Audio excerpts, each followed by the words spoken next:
Mr. Mayor, I believe you're muted. There we go. Thank you very much. Good evening, everyone, and welcome to our Committee of the Whole meeting for February 16th, 2021. I'd like to call a meeting to order, and I'd like to ask one of my colleagues on council for an adoption of the agenda. So moved, Mr. Mayor. Okay, moved by Councillor Roth. Are there any additions to the agenda from council? Okay, seeing none, to City Manager, Mr. Skrepnik, any changes or additions to the agenda or anything? Good evening, Mayor and Council. Nothing from administration tonight. Okay, thank you very much. With that, I'll call a question on the motion for the adoption of the agenda. Okay, thank you very much. That's been carried. Okay, we are going to start right off with our business item under COVID-19 pandemic update. Mr. Wolanski, the numbers have been trending in the right direction. So can you bring us up to speed on what that looks like today and any plans or any other updates you can provide to City? Go ahead. Certainly. Thank you, Mr. Mayor. Good evening, Mayor, Council, public who may be listening. Yes, we can report that the City of Spruce Grove currently has 11 active cases. We have been consistently below the 50 cases per 100,000 population for about a week now. And this is, as we know, one of the metrics we use to initiate our own face coverings bylaw.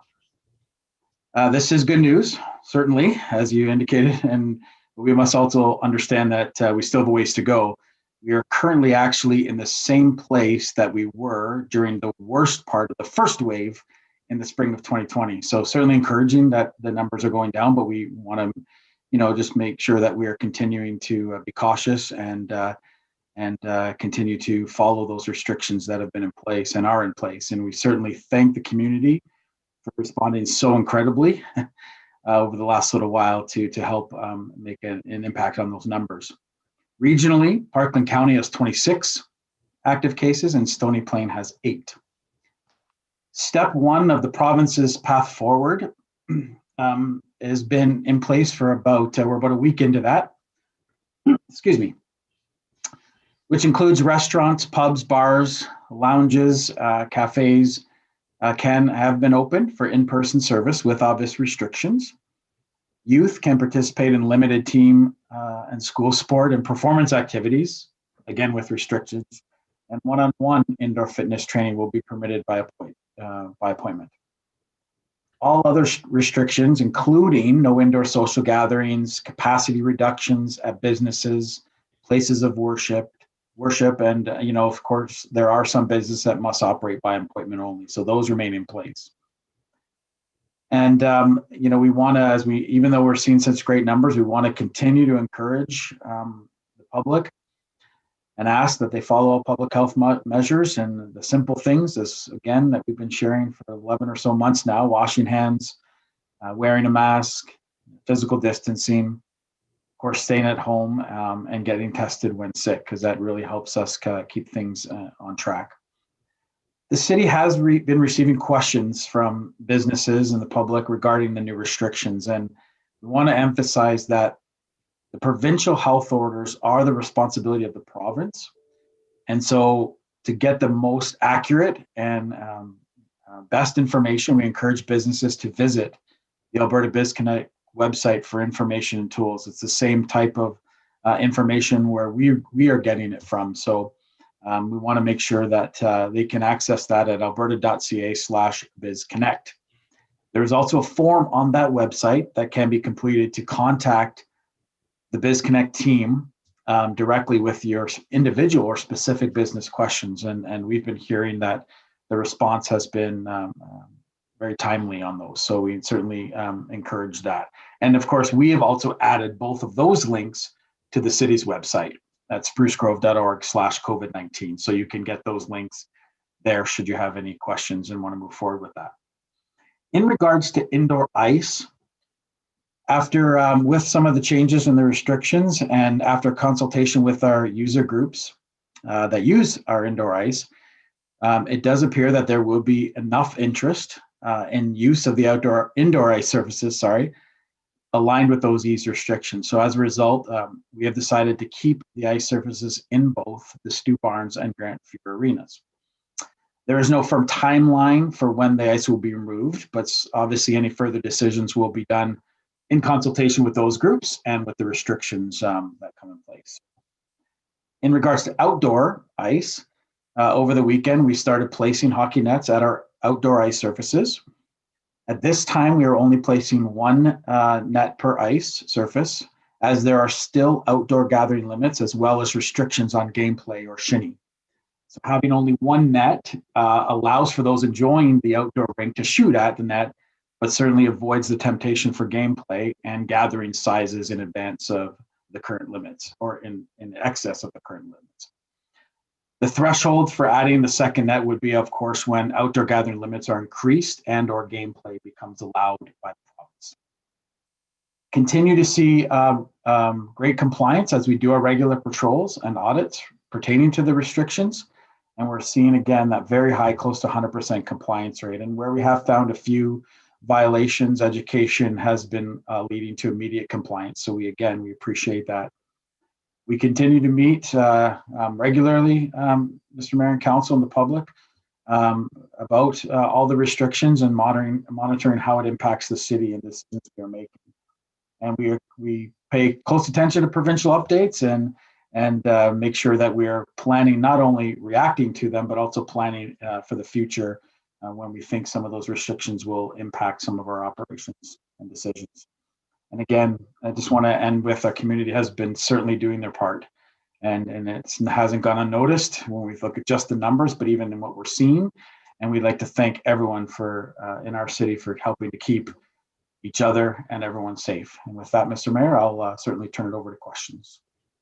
Okay, thank you very much, Mr. Wolanski, and thank you for letting us know about the different changes or updates to our facility usage and stuff, and certainly a big interest to the citizens that we represent. Councillor Roth had a question. Go ahead, Councillor. Yes, first of all, I'm delighted, as we all are, that the numbers are trending in the right direction. I think we're down 95% from where we were at the peak a few months ago, which is great news. A question to Mr. Wolanski. You didn't mention the pool at Tri-Leisure Center, which is not a city-owned facility, but we've had a number of questions which are being answered, I would imagine, soon by appropriate authorities. But what can you tell us and the members of the public about the pool at the Tri-Leisure Center, the continued closure, the reasons for it, that sort of thing? Thank you, Mr. Mayor, through to Councillor Roth. So yes, as you do indicate, that the TransAlta Tri-Leisure Center is run and operated by a separate board and a separate administration, separate from the city, although the municipalities, the three municipalities are co-owners, it is run separately. They have made the decision, they informed city administration in advance of that due to when they looked at the restrictions and what limited use could be applied or could be utilized, and they looked at the financial viability of that, and with also the hope that step 2 would allow for increased usage, which we're hoping would still be only a few weeks away. They made the decision that it didn't make sense financially to open it at this time. I do know that they are hearing from potential users and certainly listening to that and having some further discussions with administration and the board, and more information would come out from them. And again, for their plan right now, as far as I'm aware, and I've been told, is for step 2, which would be March 1st, well, less than a couple of weeks away, but they are currently reviewing their current decision as well, and more information will come from the board. Okay, thank you. Okay, thank you very much. Mr. Wolanski, one question I had in regards to what you said in your statement. You said with 10 active cases, we are in the worst part of the first wave. That doesn't seem to make sense to me. The worst part of the first wave seemed to me to be significantly higher. Are you saying during that first wave, we were only at 10? Was that the worst part of the first wave for us? Thanks, Mr. Mayor. Yeah, just for clarity. So, not exactly that number, but if you think back even around the time when the first wave happened, and that was considered early in that April-May timeframe before we even implemented the bylaw, and which is considered the provincial first wave, I guess, for their classification. So if you recall, when we were first contemplating the bylaw around that time, which had the threshold of around 50 per 100,000, which for us was around that 18 mark. When we contemplated the bylaw, we were less than 10 or around that. Mhm. So that's the reference to sort of the first wave of that consideration. Certainly got much higher, but Yeah. that was considered more towards the fall time. It was just a connotation that we're the same as the worst part of the first wave, and the worst part of the first wave was actually very low numbers, which was, like you said, indicated around 10. And I Right. recall when we were having discussion about the implementation that 18 seemed to be a super high number, that we didn't Right. even know that we would achieve it. But looking Correct. back at the second wave, when I think our peak was 223. So certainly happy to see the numbers going the other way. Any other questions or comments from council? Councillor Grilke, go ahead. Thank you, Mr. Mayor. Just a quick question through to administration. Speaking of the mass bylaw, just for clarification, the provincial mass bylaw supersedes the city of Spruce Grove bylaw, correct? Like, I know we're under our threshold, and if we continue to do that for the amount of time let out in the bylaw, we technically, but I just want to make sure that the province one supersedes ours. Yes, Mr. Mayor, through to Councillor Grilke, that is correct. The provincial mandate does supersede the municipal bylaw. The municipal bylaw could and still does have provisions, though, that it could be inactive once again we were removed. We utilize the number, but if you recall, the bylaw does state when we are no longer under a provincial watch status.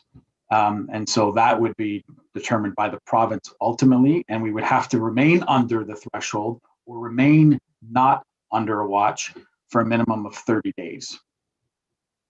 But yes, the bylaw or the mandate for the province does supersede our bylaw anyway. Okay, thank you very much. Don't see any other further questions or comments. So if I could get a motion from one of my colleagues on council to accept Mr. Wolanski's COVID update for information, appreciate it. Councillor Acker, go ahead.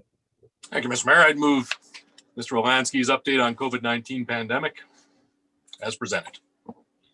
Okay, thank you very much. With that, I'll call the question on the motion. Okay, thank you. That's been carried. Okay, we're going to go on to 4B. Looking forward to an update on our tri-regional homeless and poverty initiative.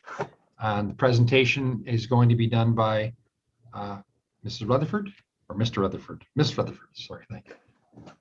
Hello, Erin. Hello, I'm Mayor Houston. Go ahead.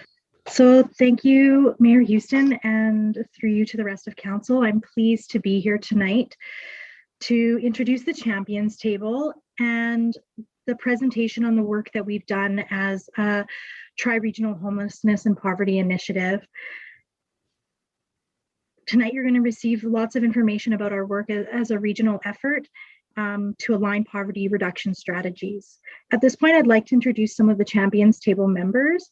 So tonight we are joined by Brenda Horlick. She's a Champions Table member at large who was a resident of Spruce Grove for 9 years and now calls Parkland County home for an additional 29. So she's been in the region for 38 years in total. And then Brenda Johnson is also a Champions Table member at large, and she's a resident of Parkland County for 30 years and recently moved to Stony Plain and is now a resident of the town. And I am here in my role as the co-chair of the Champions Table. I co-chair this group with Parkland Food Bank, executive director as well. So before we start our presentation in full, we do want to take a moment to do a land acknowledgement. So I will be passing it over to Brenda Johnson for a land acknowledgement. Thank you, Erin. We would like to begin by acknowledging that we are on the traditional lands referred to as Treaty 6 territory, a traditional meeting grounds, gathering place, and traveling route to the Cree, Saulteaux, Blackfoot, Métis, Dene, and Nakota Sioux. We acknowledge all the many First Nations, Métis, and Inuit whose footsteps have marked these lands for centuries, and that the Tri-Region and all the people here are beneficiaries of this peace and friendship treaty. We also acknowledge the historical and ongoing effects of colonialism by settlers on Indigenous communities, including intergenerational trauma as a result of stolen land, residential schools, the 60s scoop, and persistent experiences of racism and discrimination in modern society. We dedicate ourselves to moving forward in partnership with Indigenous communities in the spirit of reconciliation and healing. Thanks, Erin. I'm going to pass it back to you to provide some more background information. Thank you so much, Brenda. So before we get into the Champions Table, we did want to highlight that this really did originate out of Pathways Home in 2019. It was endorsed by council and has since led to a lot of great work that you're going to see before you today. But what I want to start with is some of the principles that grounded this work even before we started to convene the Champions Table members. So a few things I want to highlight is that this poverty and homelessness initiative is really meant to be comprehensive. It's meant to be broad in scope and look at a range of issues under the umbrella issue of poverty and homelessness. It's also meant to intervene at different levels. So it can be intervening at the individual level, the neighborhood or community level, as well as the system level. It's also meant to be holistic. So what I mean by that is it's meant to break down some of the boundaries that currently exist in our society. So examples of that is that distinction between social and health. We know that poverty and homelessness really intersect both those areas. So breaking down those boundaries, or in this case, the tri-regional boundaries, to support really a regional perspective. It's meant to be multi-sectoral, which means it involves both public sector, the nonprofit sector, the private sector, and civil society as a whole. And it's really meant to be long-term, because we recognize that complex issues such as poverty and homelessness need sustained and committed effort over time. So before we even went into this, we knew that these were some of the principles that we were going to hold to this work. So I move on to slide 2 now and start focusing on the first piece that we have built out in this tri-regional poverty and homelessness initiative is the Champions Table. So the Champions Table was first convened in September 2019 and formalized for its first year in March 2020. So just as the pandemic was hitting. So when we formalized, we established our rules, our terms of reference, and membership, and confirmed membership. The Champions Table itself acts as a steering committee for the overall initiative, and membership is composed of up to 15 members, including a mix of leadership from various sectors, individuals with lived or living experience, and members of the public. Committee membership is based on the individual's capacity to support work towards the goals of poverty and homelessness reduction and ensure diversity, sectoral, and regional representation. Anyone with a background or a keen interest in these various components is welcome to apply to be a part of the Champions Table. I'm now going to pass it over to Brenda Horlak, who's going to talk about some of the key stakes in our work.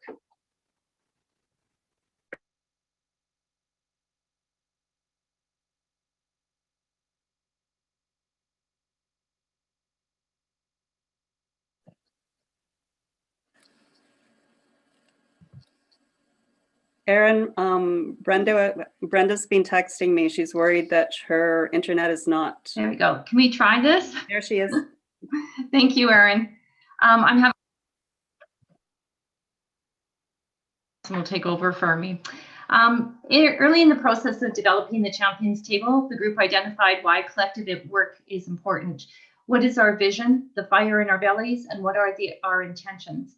We also knew our work needed to be what the Tri-Region community could embrace. We accomplished this through a series of workshops,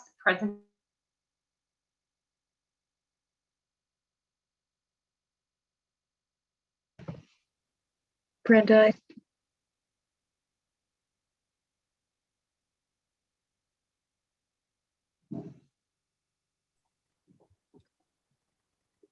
Sorry, Brenda, we're not able to hear you right now. Looks like you're muted at the moment. You have to unmute yourself. I thought I did that. Where did I leave off? Should I just start over? Start over. Okay, sorry, I was unmuted. Early in the process of developing, what is our vision, the fire in our bellies, and what are our intentions? We also knew our work needed to be what the Tri-Region community could embrace. We accomplished this through a series of workshops, presentations, and dialogues with facilitation through a consulting group. We identified why collective work was important, and through this process, the key stakes in our work was born. We believe in safe and secure places for all. We believe people are good, we have resources, and are willing to invest the time to ensure the community understands and can share this information, knowing a difference is being made. We are compelled to do this work because it takes community of people working together to make a difference. It takes a community to raise a child. It takes a community to look after community. And for this, we are stronger together. We can imagine poverty and homelessness by ensuring provisions are there for all that want it. We can imagine the community is working together, and those that want to succeed have a path. Brenda Johnson will now lead you through what we affirm to be our common definitions. Thank you, Brenda. So when we speak to common definitions, we identify that there is no consistent definition or measurement within Canada that is utilized for poverty or for homelessness. One of our first goals was co-creating agreed upon definitions of poverty and homelessness for the Tri-Region and the work of this initiative. This is important in collaborative work to ensure consistent understanding and communication as a collective. Poverty is not isolated to an individual or physical situation. The definitions agreed upon were multidimensional and beyond traditional economic factors. Homelessness and poverty has a range. So the common definitions that Champion Tables affirmed are what you read on this slide. So economic poverty, social poverty, cultural poverty, and homelessness. When addressing these definitions to the Tri-Region, the Champions Table then identified regional challenges. We'll go to the next slide there. So one of the key elements of the work of the Champions Table is to look for system-level changes and challenges. Collectively, 3 key themes emerged around current system changes to address poverty and homelessness in the Tri-Region. So systems are not working. We are not isolated with this issue. It is a North American challenge, perhaps even global. All systems can improve. The intent of this theme is to identify that as a focus, changing the way we work together is needed to address poverty and homelessness. And systems are under pressure. Organizations are protective of their work and funding, and rightfully so, with government cutbacks and having to do so much more with less. System paradigms need to change. The focus is we need to change the way that we think and address the issues that are holding poverty and homelessness in place. Do this by defining the system, identifying unconscious biases, and what the process is for change. Brenda Hauerlich's now going to walk you through what we are doing.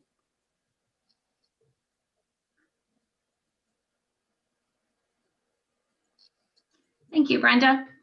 Once we determined our key stake, our attention shifted to developing a common agenda which collectively identified what we are doing, how we are doing it, and how do we know we're making a difference. This common agenda acts as an action plan and guide for our future focuses. What are we doing? We are changing the systems that hold poverty and homelessness in place. We are bringing our efforts together to provide opportunities to achieve impact.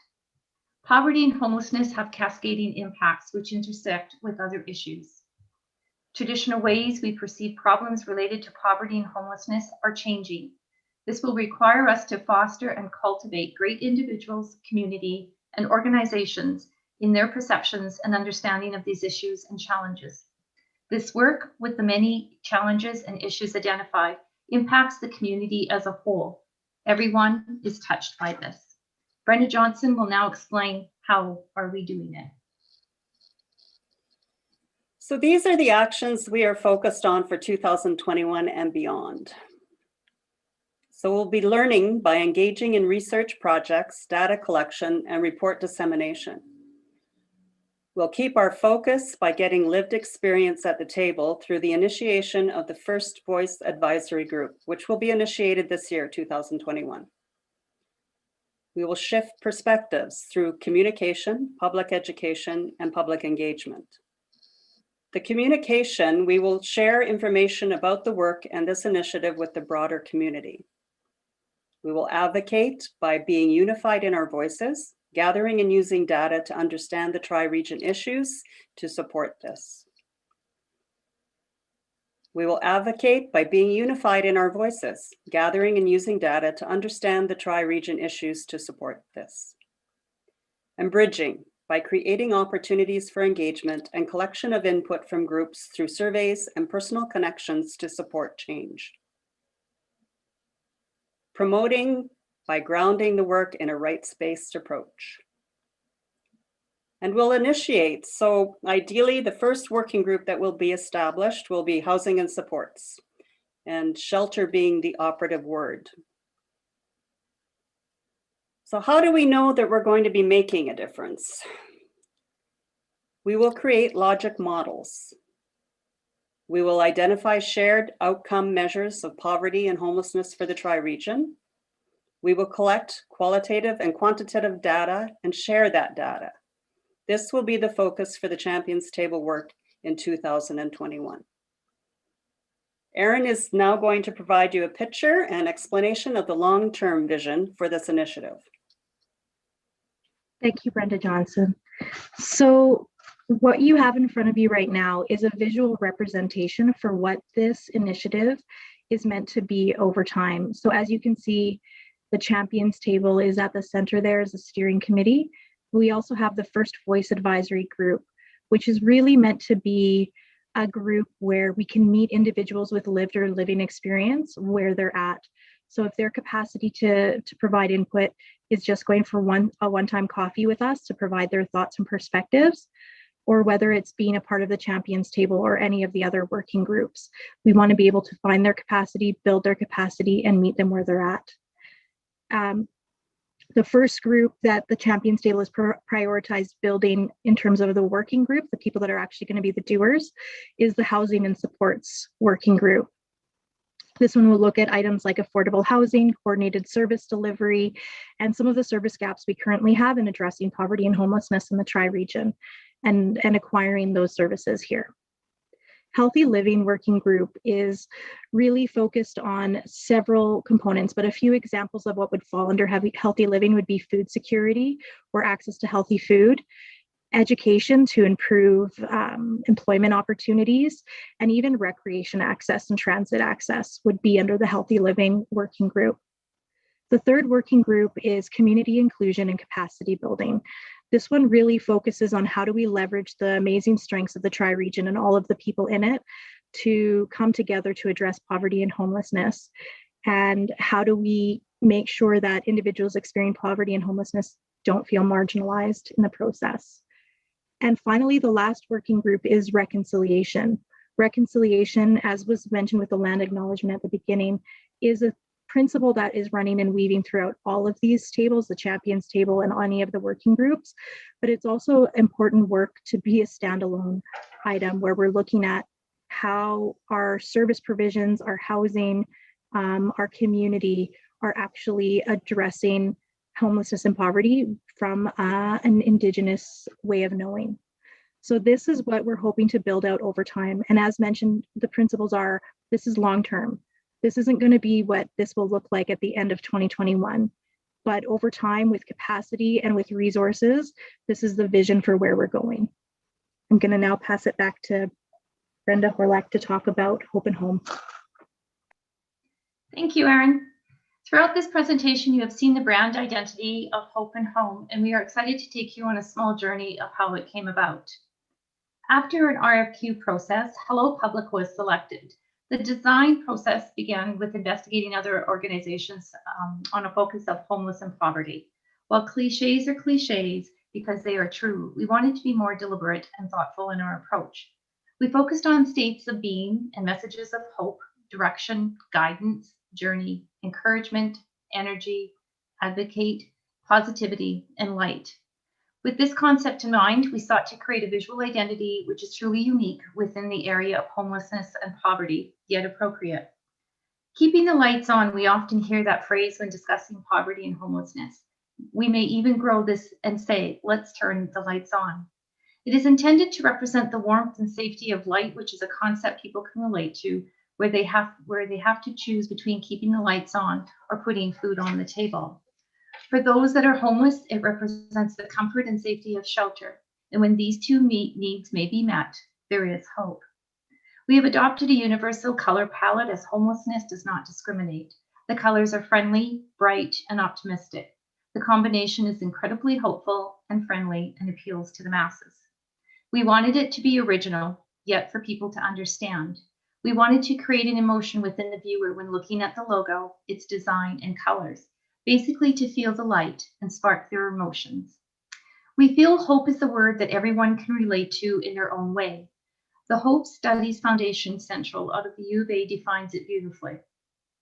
Hope is a process of anticipation that involves the interaction of thinking, acting, feeling, and relating, and is directed toward a future fulfillment that is personally meaningful. In closing, I would like to share a quote that captures hope in home. Hope is not blind optimism. It's not ignoring the enormity of the task ahead or the roadblocks that stand in our path. It's not sitting on the sidelines or shirking from a fight. Hope is that scene inside us that insists, despite all the evidence to the contrary, that something better awaits us if we have the courage to reach for it, work for it, and fight for it. Barack Obama. On behalf of the entire Champions table, thank you for this opportunity for presentation.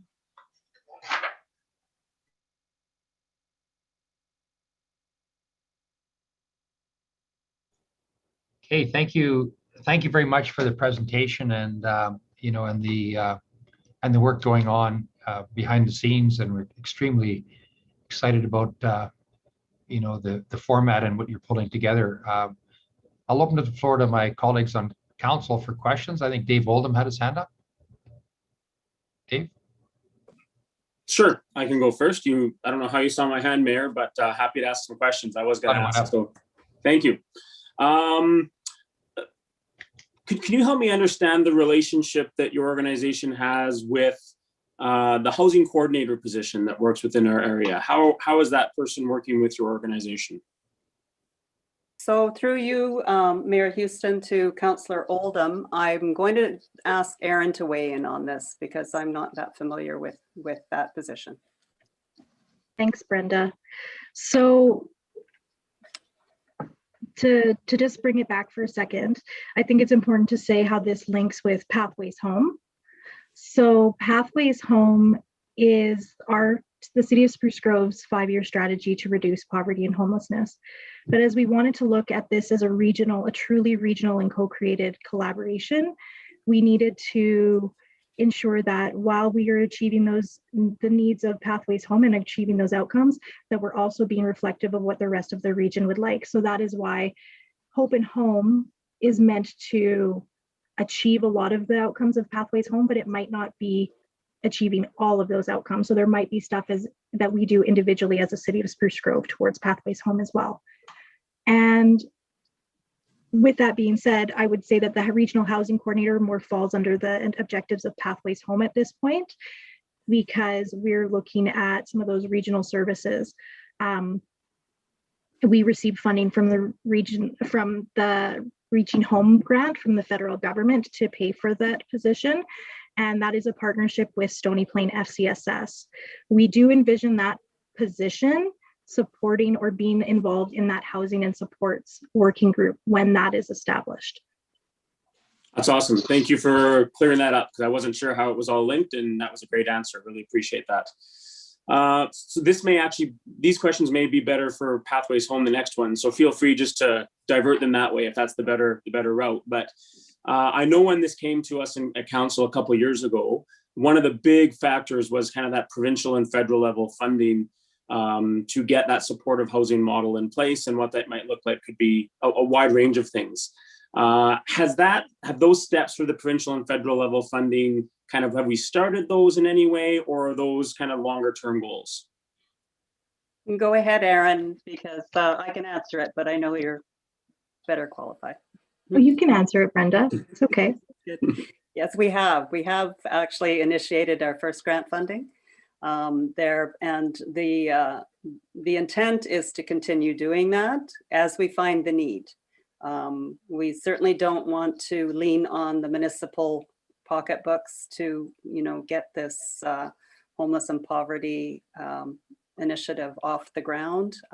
We were thankful to the city of Spruce Grove because, they certainly initiated it with Pathways Home and continue to still fund the group. So, but no, the goal in the future is definitely to lean more on federal funding than even provincial.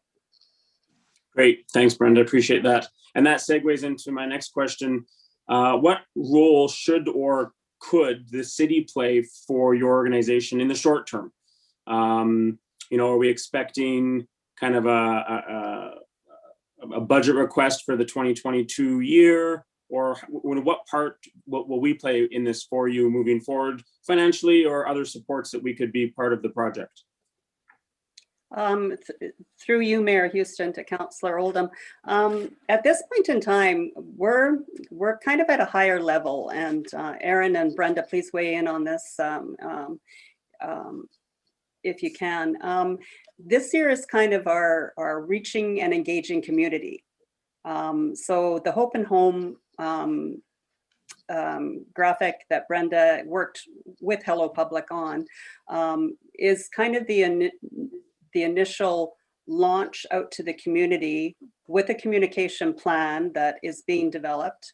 And we're looking to engage the community to ensure that they understand, and they do understand how important this initiative is, but they understand what it is and how they could assist and help going forward. Great. Thank you. Appreciate that. And just finally, a comment. Thank you to the three of you and everyone at the Champions Table. This is big work you're taking on, and is really important to so many in our community. And I really value and appreciate the process and the way you're going about it. I think it's a very holistic model that you're following, and that will get us to where we need to go. So really appreciate the three of you and everyone else on the table. And those are my questions for now. Thanks, Mayor. Okay, thank you very much, Councillor Oldham. Councillor McKenzie, and Councillor Bilkey, and then Roth after that. Thank you, Mr. Mayor. I first want to say thank you for this presentation, and thank you to Brenda and Brenda. You guys are such huge community focused. I love that you guys have stepped up to this champion table. I also just want to just do a little bit of a plug here. We're so lucky to have Ms. Rutherford at the City of Spruce Grove. I am very fortunate that I get to sit on the Intercity Forum on Social Policy board that and attend and represent Spruce Grove. But in all honesty, I'm just there. What Ms. Rutherford brings to the table there, and the amount of respect that we have within those 13 or 14 municipalities that we have, they're all cities. And Spruce Grove, she helps us lead the way. And I'm really excited about this Hope and Home. I think this is amazing. The Intercity Forum has been such a huge advocate, especially in the last year with COVID, and just advocating to the province. And it's been nice that the province has somewhat stepped up to the plate on this side. I don't want to say they're at where we want it, but it makes it very positive. I think about the presentation from Pathways Home, and I know I always looked at it. We have so many different arrows in Spruce Grove, and the different things, and we are really trying to get them lined up. And if we can get them all going in the same direction, they can just keep pushing each other along. And that's where we're going with this, and I absolutely love it. I did want to reference, and I know Ms. Rutherford, you could probably speak a little bit more to it, we were very fortunate to receive a presentation at our last meeting about St. Albert. And I didn't realize their food bank is actually a community village, and it includes a lot of this sort of thing in the housing and that sort of thing. So, you know, I look at this and think we're on the right track for that. And so I hope maybe even the champion table could get, I know Susan, I believe her name Kresge, has offered to do a tour of the facility, but right now with COVID, it wouldn't be possible for council. But, you know, hopefully we're able to reach out to that. So my only question that I have is a little bit off on the side on this. And we know that we're going to have major issues in the next few years. And I know we've received briefing notes from administration, and included in them is Ms. Rutherford's wonderful reports on the social impacts of COVID and that sort of thing. And I think I would like to see a little bit more presentations on this stuff, and to truly help us get behind 100% of where we need to go. And especially when you look at the projections of what we're going to need in our community for the next few years. Even before COVID, I sit with Meridian Housing Foundation, and I'm happy that they have spoke or worked with you guys a little bit on this as well. And the housing and the affordable housing that we're building in Stony Plain right now, and looking at Spruce Grove and the need for it even before COVID. And of course, that just looked more at our seniors, but we have a huge need in our community. So thank you for this presentation. And, you know, again, we are very lucky to have you. And I look forward to maybe even more presentations from you, because your briefing notes and your reports are fantastic. But I think council could have a little bit more PowerPoint presentations from your group, because you're doing amazing things. So thank you very much. I really love this presentation. Okay, thank you very much, Councilor McKenzie, for your nice words. I'm sure they were appreciated. And I guess you're pretty special, Aaron, in Councilor McKenzie's eyes. So there you go. Thanks for your good work. Councilor Grilke, and then Councilor Roth. Thank you, Mr. Mayor. Through you to our presenters. Thank you so much. I have to echo Councilor McKenzie's words. I know that both Brenda Johnson and Brenda Horlick are doers, and they are complete gets for this group, because they will make things happen. And so I think I'm so excited to have them on this at this table. I just wanted to just make a note that I think your partners that you list are fulsome. I have two questions. One, you had in the preamble list that you are looking to recruit additional members for the Champions Table. Two parts to that question. How many more members, and will the city be able to share that out in our network to try to help recruit, or how are those positions getting filled? Because I would love to recommend people and try to help you fill those positions. Yeah, through you, Mayor Houston, to Councillor Grolke. The table is set for 15. It's neither affirmed by any means, but we did reach out to a number of organizations who are struggling with COVID-19 right now. So there's no pressure on them. We know that there's going to be organizations that aren't yet at the table that will be in time, but we're going to keep that door open as we start our community engagement piece this year. And Aaron, if you would like to weigh in on this, I'd appreciate that. Yes, thanks, Brenda. So yes, absolutely. We're always looking for members as we start our new term in March 2021. We have, at the last Champions Table meeting, identified some of our current gaps. So we need some more business, for example, and that private sector at the table, and also newcomer and Indigenous representation. So we have identified some of those current gaps and are reaching out to those organizations, again, targeted to gauge their interest in being involved from here on out as well. Perfect, thank you. So let us know if there's anything that we can do on that. Councillor Oldham had asked my question about the role of the city, so I appreciate that answer. I guess my final question would be, Ms. Rutherford, you had mentioned when you were talking about the Champions Table and your first initiative.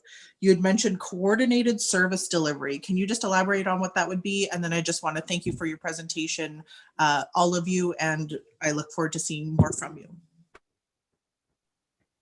Thank you, through you, Mayor Houston, to Councillor Grolke. That's a great question, and it's similar to many things in the poverty and homelessness realm, that there is no solid definition of coordinated service. There's different models out there.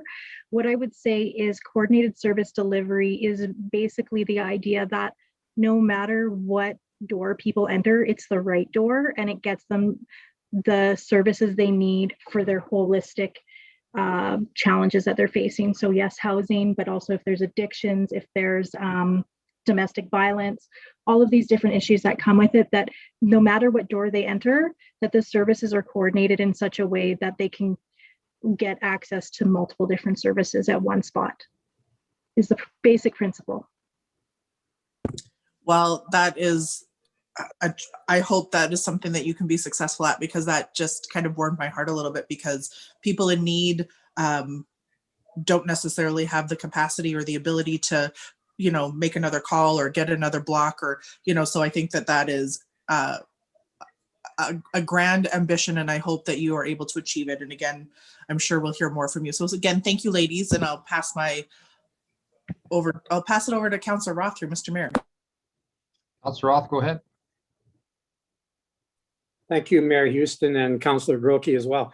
I've been paying a little bit of attention to some of the initiatives and some of the efforts being done by other relatively similar municipalities. And I'll name two that I think have achieved some significant successes and wins. And one is the city of Leduc, and another is the city of Medicine Hat.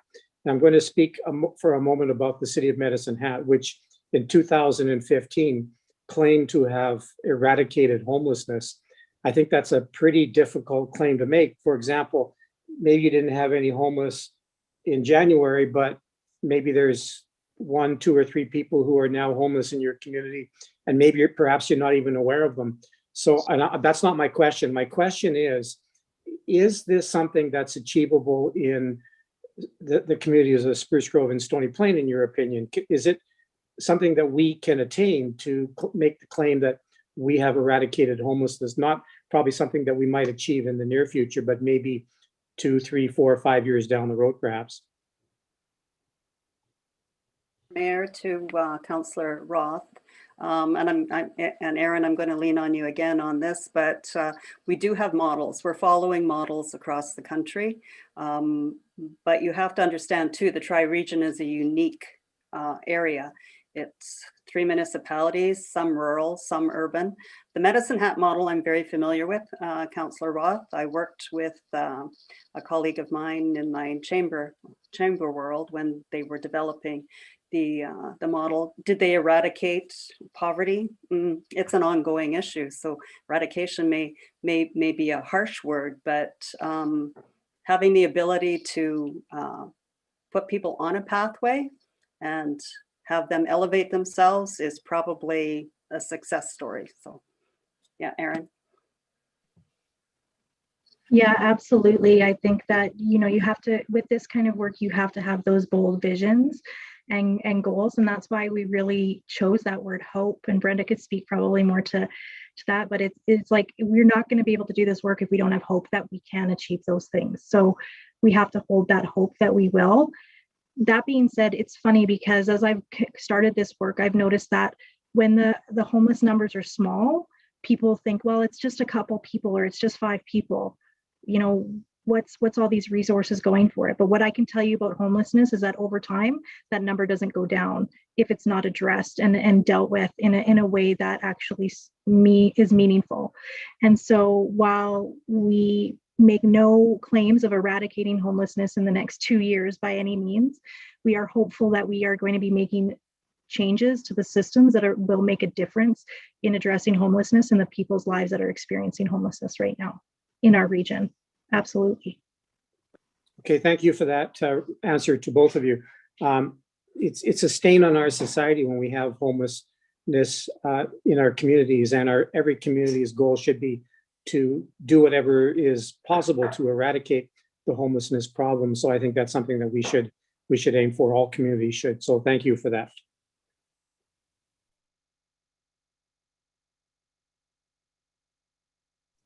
Thank you very much, Councillor Roth. Councillor Acker. Thank you, Mr. Mayor, and thank you so much for the presentation. First of all, I love the logo, the Hope and Home, the description, and what you went about to create that. I think that's a powerful visual, a great message, and I think it's going to work well when you roll it out throughout the region, just to get those conversations started. Because based on what you presented and reading your package, anytime we can talk, educate, identify issues as a region, as a community, as residents, businesses, I think we're all going to benefit. So. Huge undertaking of the champion tables to tackle poverty and homelessness. But I love the idea of we look at it with that regional lens, because borders don't matter to anybody, and we need to resolve and find solutions. I know when you identified some of the challenges, those are really apparent. Different organizations that are supporting different aspects.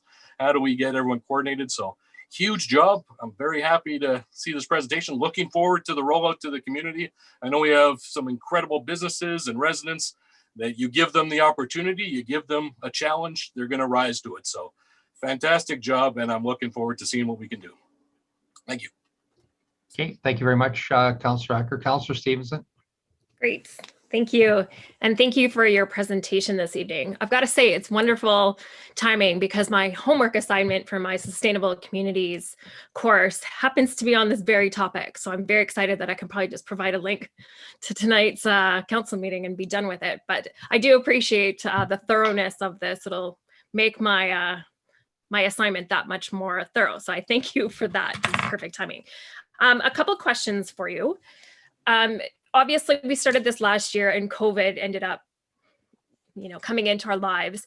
Are there any challenges or potential barriers that you see that could potentially prevent us from achieving our goals? I'm always just curious to know what those challenges are so that we can do what we can to make sure we can get through those barriers. So do you foresee any potential challenges coming up? To Mayor Houston, to Councillor Stevenson. Sure, absolutely. There's going to be a massive amount of challenges. So that's definitely why this year is our community engagement, our gathering of data. We want to ensure that our voices are going to be heard, but we're going to be backed up with the proper information. It's very fragmented right now. So we've got a big job ahead of us in the next few months to do our own research. And Brenda? You want to come on. Thank you. I think also with COVID, common definitions that Brenda Johnson shared with us, the poverty isn't just about a lower income, and the cultural is about having connection to relationships. As we look at COVID, everybody is affected by COVID, but more so those who are unsheltered are also those who are heading towards poverty because of losing their jobs and losing their income, and domestic violence is on the increase. So I think COVID is going to challenge us more so. I think by getting the first voice group around our table will help us learn even more. And I think the other side that we hear as well is those that are currently unsheltered are even more so afraid of COVID than we can ever begin to realize what we're going through with our supports in place. So are there challenges? Absolutely. But I believe it's going to be a great learning curve. And I believe through these tri-region communities, we can meet those challenges head on and work even harder. Perfect. Thank you. And then my second question is, how are we engaging with the First Nations communities around us? Like, as much as I love the fact that we've got Pathways Home as Spruce Grove, then we've got, Hope and Home as part of the tri, but we know that there are, I think, 4 First Nations communities that are part of Parkland County, are very close. And unfortunately, people don't just stick to a boundary. And, as part of this, I saw reconciliation as one. So just curious how we are engaging with the First Nations community so we can hear their perspective. And I'm sure they're willing to contribute as well. So just wondering about that relationship. So through you, Mayor Houston, to Councillor Stevenson, the First Voice Advisory Group is not formed yet, but we are beginning to reach out to our First Nations partners in the region. And you're right, that's what's back to Councillor Roth's comment, that's what makes this quite a unique region in that we do have many Indigenous groups in our area. So Aaron, I'm going to ask that I don't know if we have connected with a number of Indigenous groups, but the replies are, of course, a little bit slow in getting back to us, but it'll happen. Yeah, go ahead, Aaron. Yeah, so we have engaged and asked for representation from various First Nation and Métis groups in the area. And one thing that's really important to acknowledge is that COVID has really affected the First Nation communities with their elders and with their resources. And so their capacity right now to engage when there's already, quite frankly, broken trust with not the city of Spruce Grove, but just with government entities in general. And they're just they're at that space of just really self-care. So what I am hoping and what we've talked about as a champions table is the need to start to just show actions to build trust with the First Nation community, like the treaty acknowledgement we've done at every council meeting that we've done, like actually looking at decolonizing when we have the services and so housing and supports group working and looking at how do we actually look at decolonizing and actually starting to show them through our actions that we really, truly, genuinely mean that we want to work in a spirit of reconciliation. So I think we're at a point where we've asked and they will come when they're ready and when they have capacity. And in the meantime, we're going to work to show them that we want them there through our actions. Great, that's wonderful. I'm really happy to hear that. And like the rest of my council, really looking forward to the updates on this. This is, it's here, for the long term and stuff, but if we can come up with some solutions and some actions that we can take, I'm sure this council will support that wholeheartedly. So thanks again for the presentation tonight. Okay, thank you very much, Councillor Stevenson. I think that pretty much concludes questions of council. Just looking forward to the next steps. And Aaron, I don't think you could be better positioned to have the two Brendas working for you, the two most powerful Brendas in the Tri-Region, because they can, they have a great track record of doing a lot of good work. And I know some councillors said that, they have a track record of getting things done. So you're very fortunate to have Brenda Johnson and Brenda Horlack working with you. With that, I know that Councillor Roth had talked about eradicating homelessness and poverty, but I think that's almost an impossible task because there will always be another one or another person that's struggling. But at the same token, the Champions Table is looking to support poverty and homelessness reduction in our region, and that's a huge undertaking, and it's got all the right elements of being something that's very much needed and very positive. So count on us for any supports that we can give. And thank you very much, Aaron, for the work that you're doing with Brenda and Brenda. And thank you very much, ladies, for the presentation. And Brenda Horlack, I'll talk to the mayor of Parkland about improving your Wi-Fi feeds out in the county, broadband, but it came in actually pretty good. Just a couple of little glitches there, but thanks very much for the presentation. And with that, if I could get one of my colleagues on council to make a motion to accept the report for information. Thanks again for the great report and looking forward to the next steps in your work. Councillor McKenzie. Yes, thank you, Mr. Mayor. I'll make the motion that the Tri-Regional Homelessness and Poverty Initiative presentation be received as information, and that Brenda Johnson and Brenda Horlack and Aaron Rutherford of Champions Table be thanked for their presentation. Okay, thank you very much for that. And with that, thank you again, ladies, and I'll call the question on the motion. Thank you. Good night. Right, Thank you for the Thank you. opportunity. Thank you. Thank you. Okay, moving forward to, thank you very much. That was great. Going forward to our business items under 4C, the City Center Area Redevelopment Plan update. And Trevor Crawford is here to give us an update on next steps and what we can count on in 2021 and the next steps that would finalize that work in 2022. Go ahead. Hello, Trevor. Good evening, Mr. Mayor and Council. Thanks for having me tonight.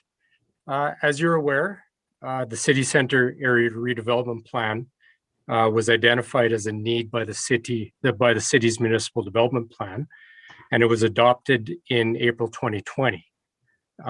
Moving forward from there, administration in late May 2020, by way of a competitive RFP, chose to work with ISL Engineering on the next stages of this City Center Area Redevelopment Plan. So this evening, I am very pleased that we have Tony Plamondon and Travis Dieterman with us. They'll make a presentation to council, presenting some information about work that's been completed so far to date, work that's ongoing, work that is upcoming in 2021 and 22. So if I may, I'm Mr. Mayor, I will hand things over to Mr. Plamondon. Good evening, Mr. Plamondon, and welcome, Kevin, as well. Thank you, Mr. Mayor. I'm assuming everybody can hear us okay? Yep. Yep. Okay, I'm just going to share my screen. We've got a little presentation for you.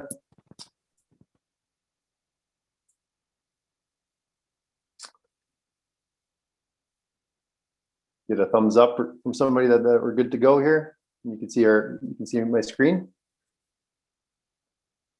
Okay. Okay, so thank you for the introduction, Trevor, and thank you for the invitation to provide an update on the City Center Revitalization Phase 1 project. As Trevor mentioned, my name is Tony Plamondon. I'm a civil engineer and a project manager with ISL Engineering and Land Services. And I've got Kevin Dieterman with me. He's a landscape architect also with ISL.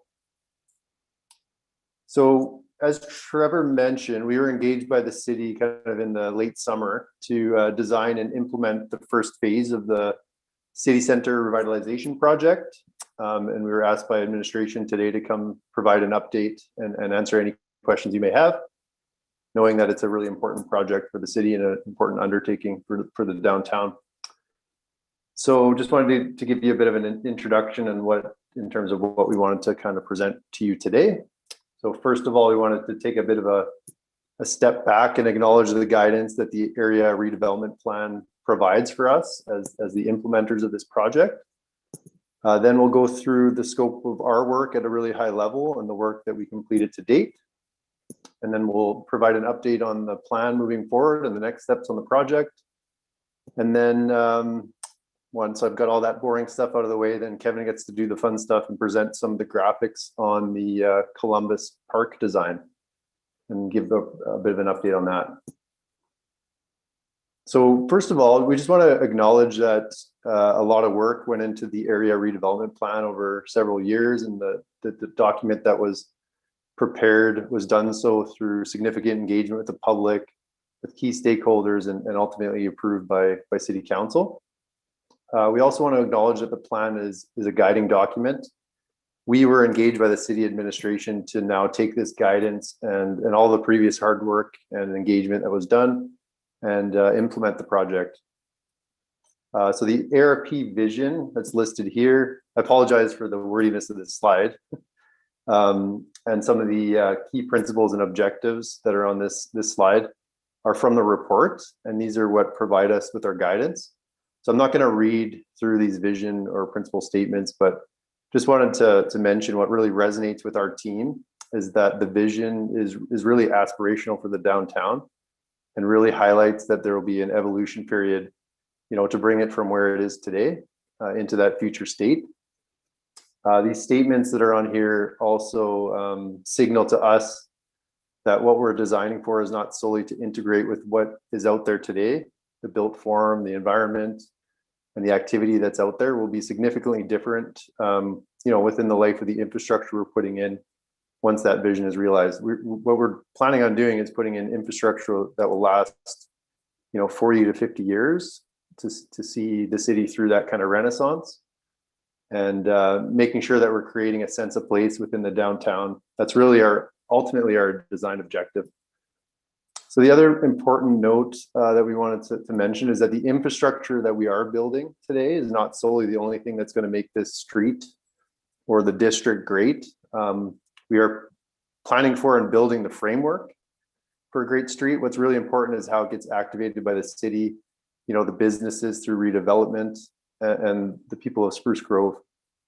So in summary for this slide, we were hired to implement phase one. The ARP provides a vision and a high-level guidance, and the plan's going to evolve as we get more and more into the technical details of the project.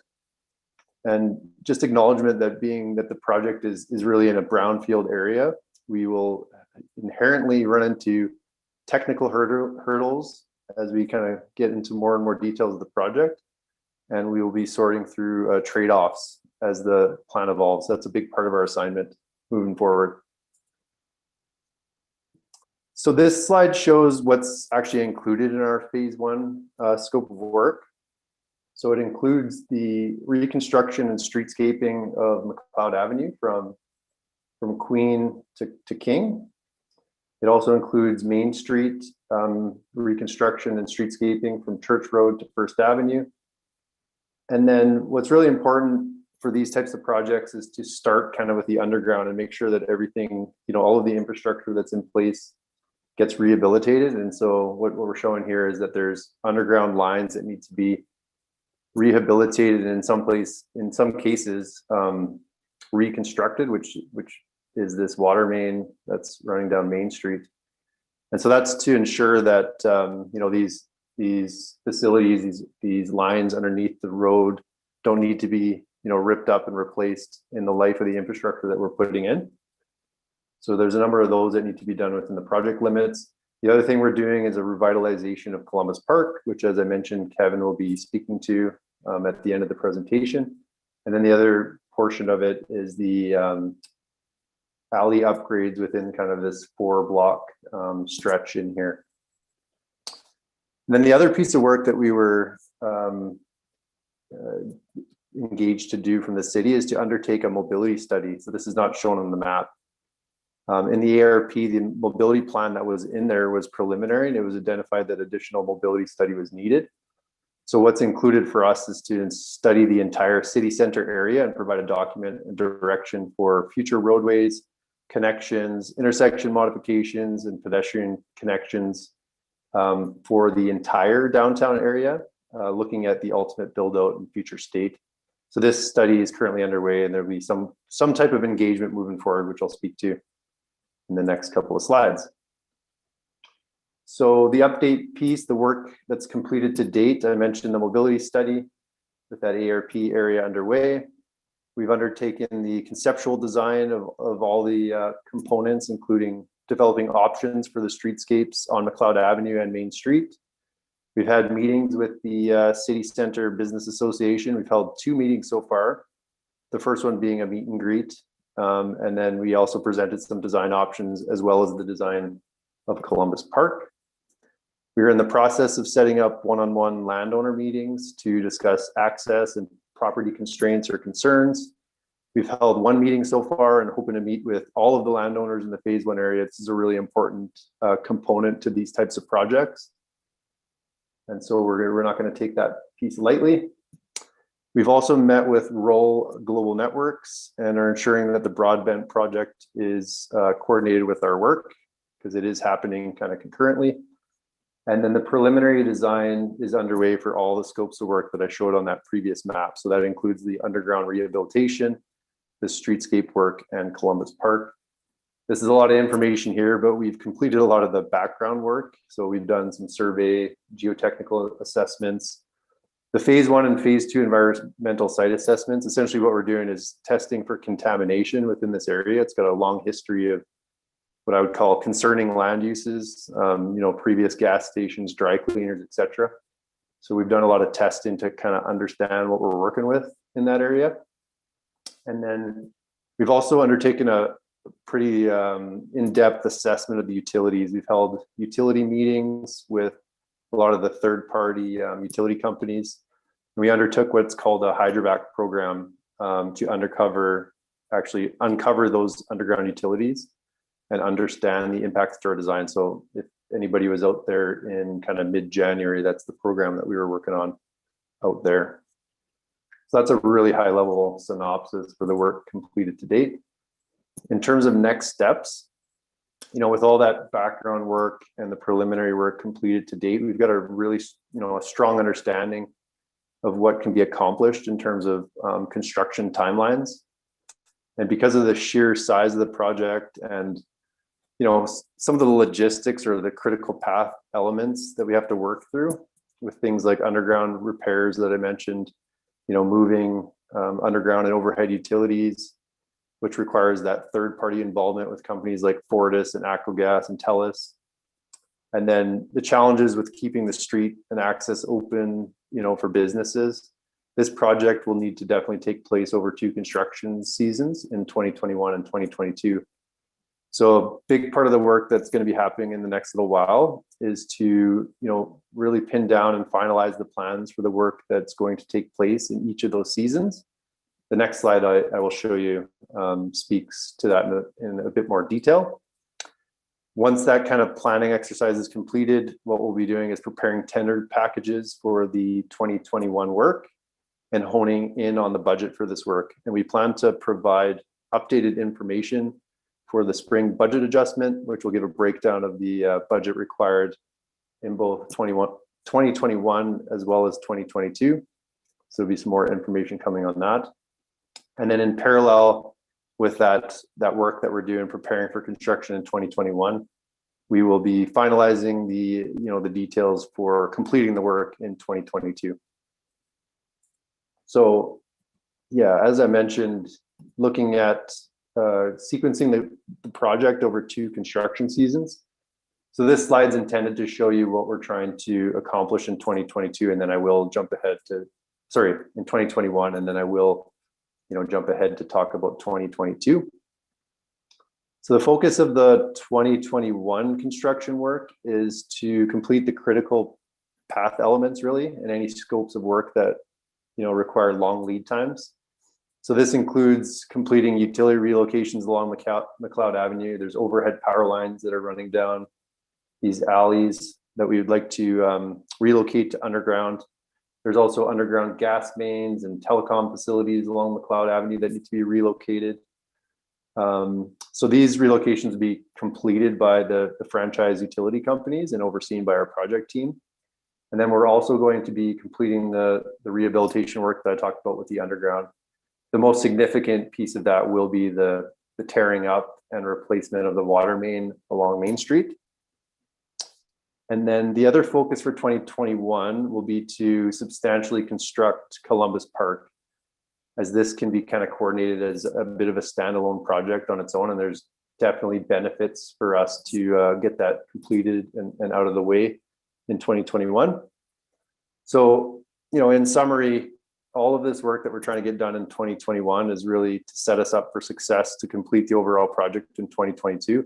Because really what it does is it finishes off, what I would call the riskier elements to a construction project such as this.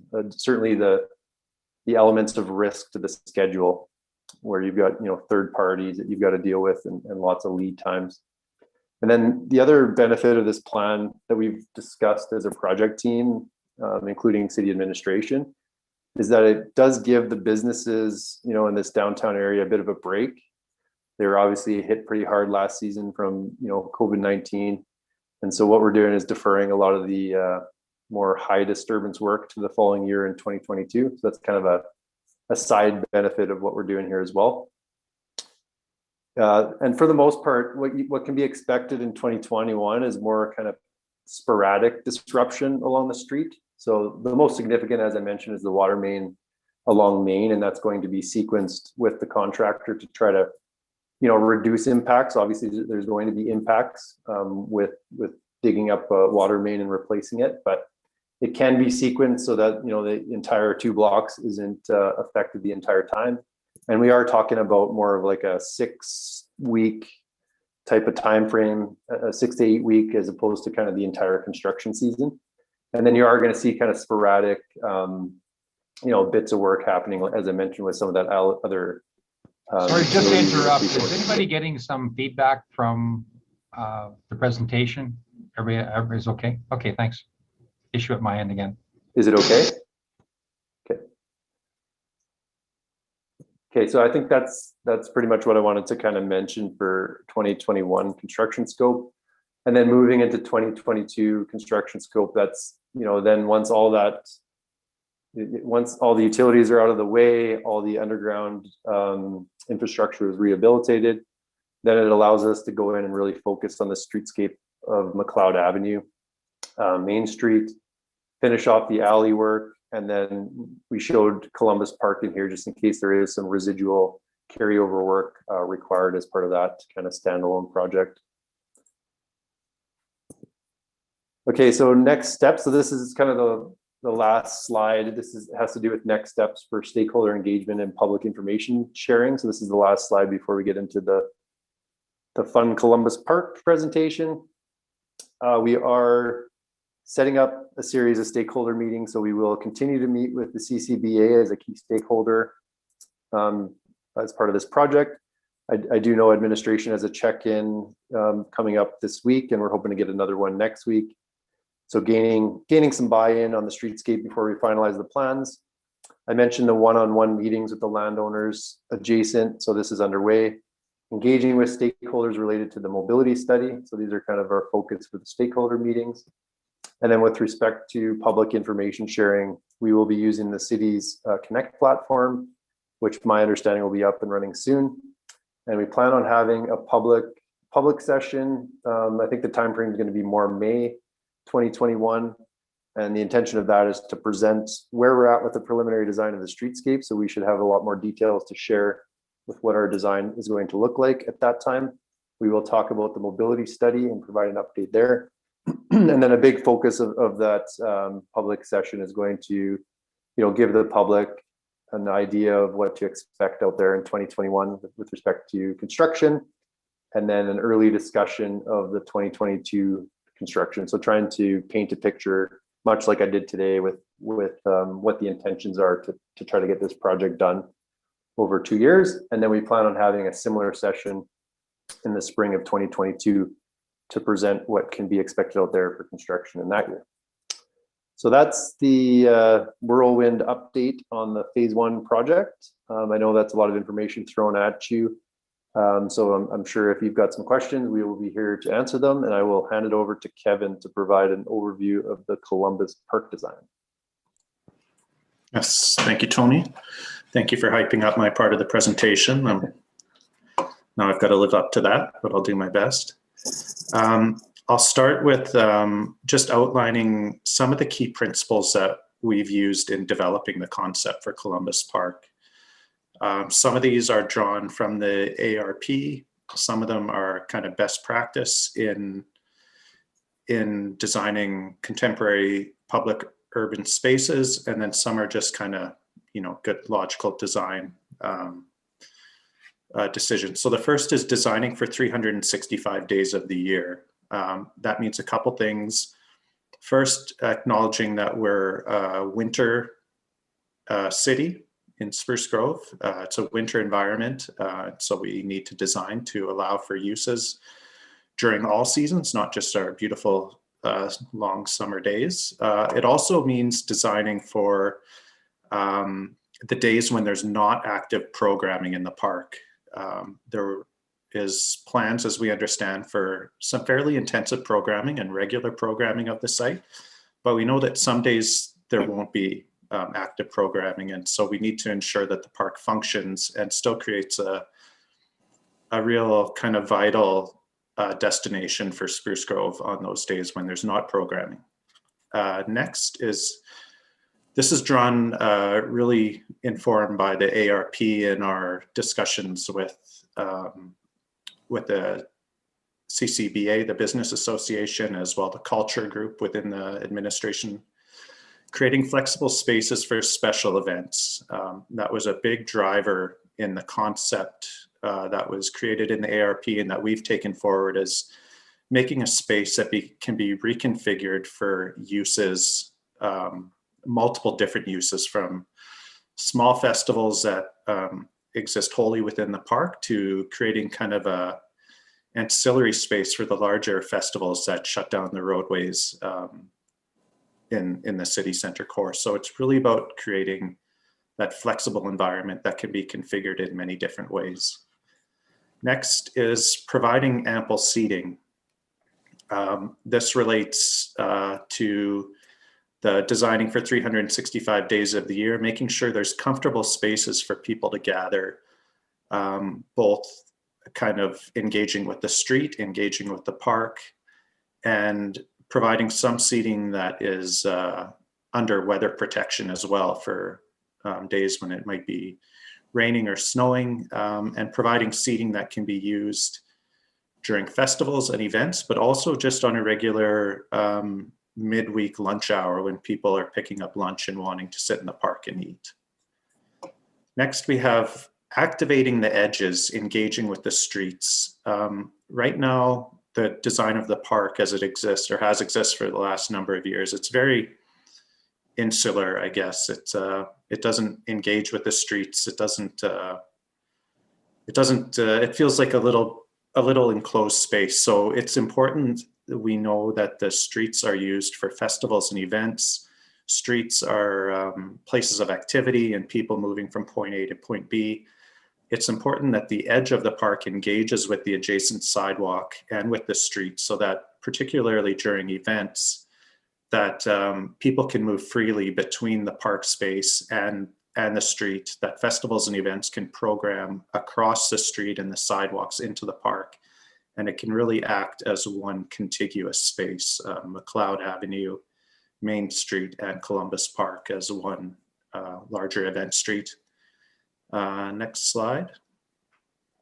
Activating the edges also relates to this, providing opportunities for people watching. It's kind of a really classic use of park space and public open space, sitting there and just watching the activity go on around you.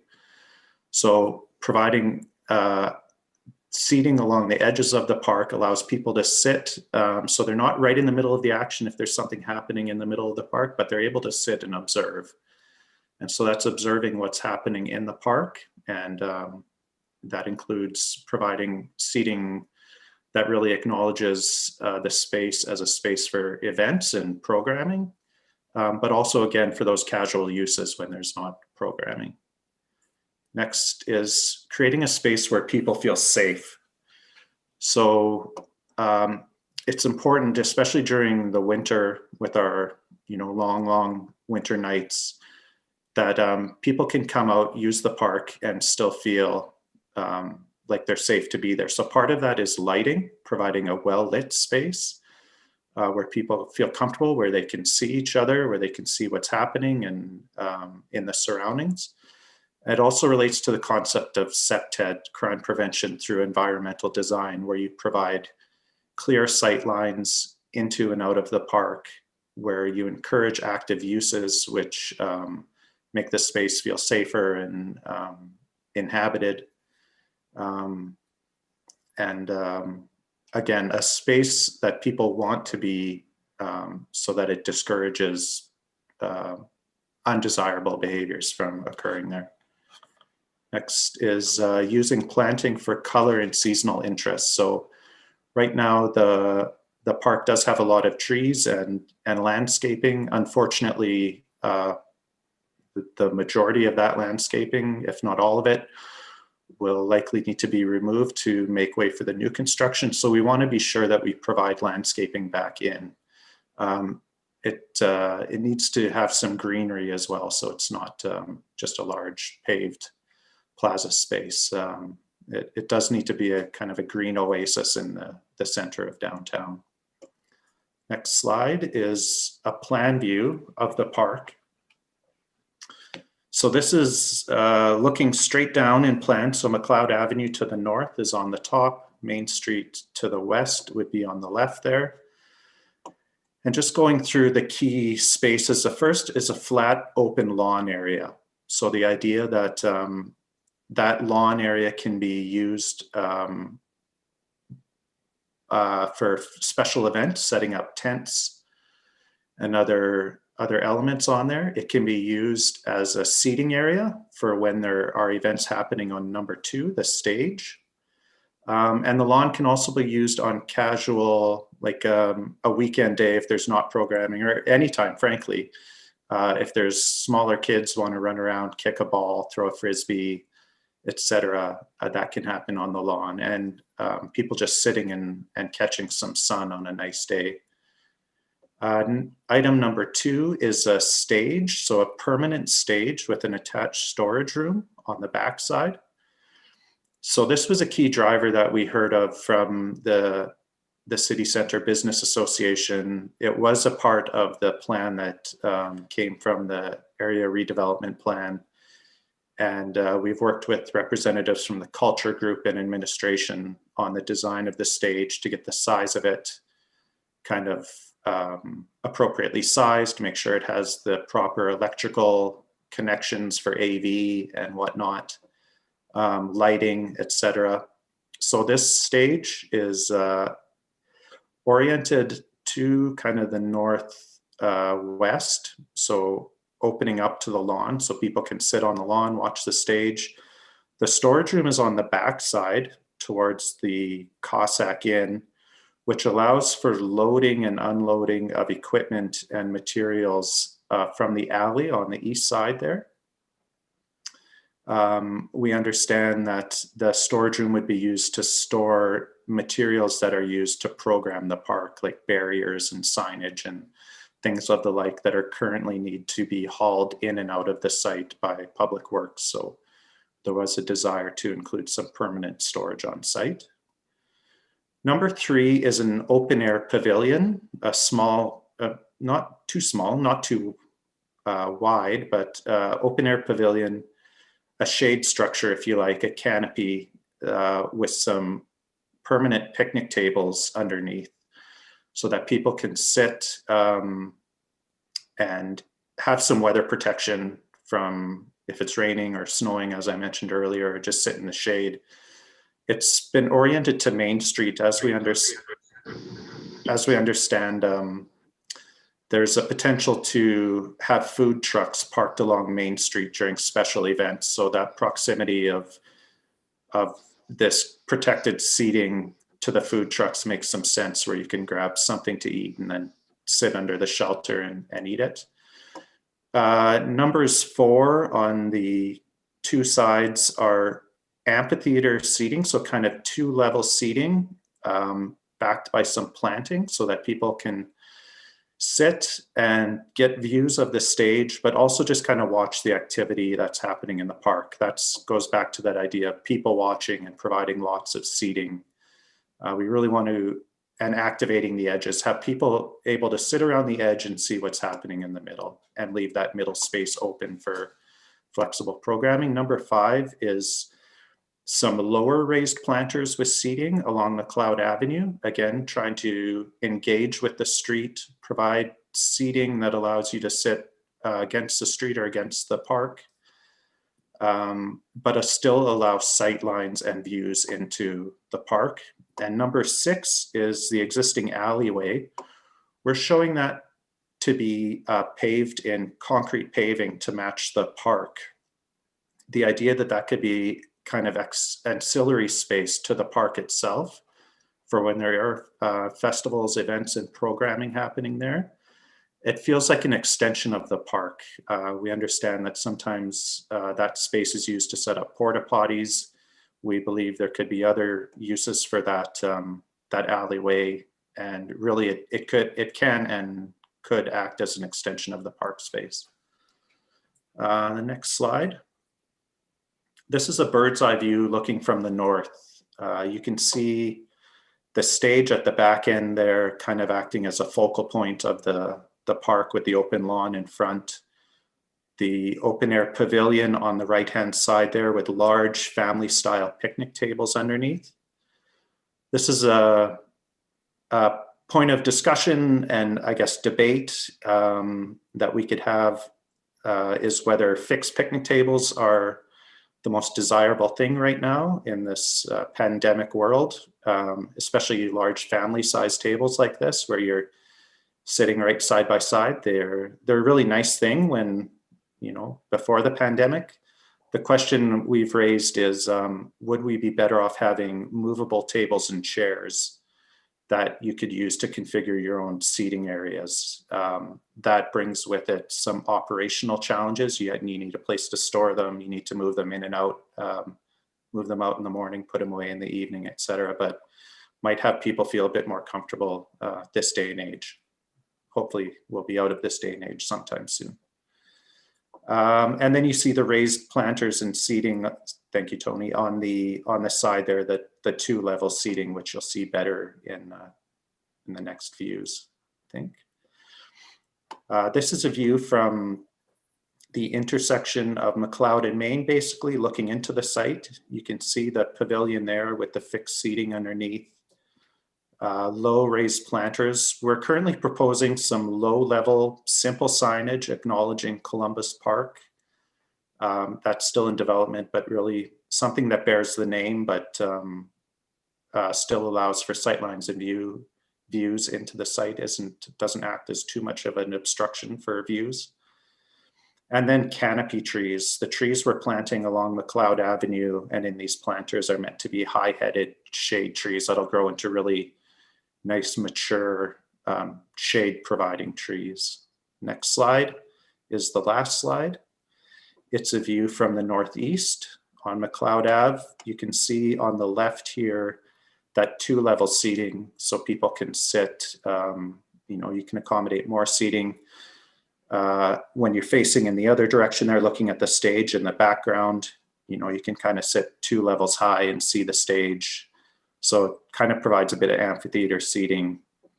And again, seeing the open pavilion in the background and the raised planter here on the right-hand side. So that was me going about 1,000,000 miles an hour, knowing that we don't have all night. Very happy to answer any questions that you might have. Oh, and I believe, pardon me, that Dave Polansky was going to make a couple quick comments before we get to questions. Yes, thank you, Kevin. I just wanted to be very brief, Council. I just wanted to briefly update on the operational component to this amenity that Council might be wondering about. Of course, if you build something like this, we all want to see it utilized and programmed in a way to achieve the vision and principles that were mentioned earlier in the presentation.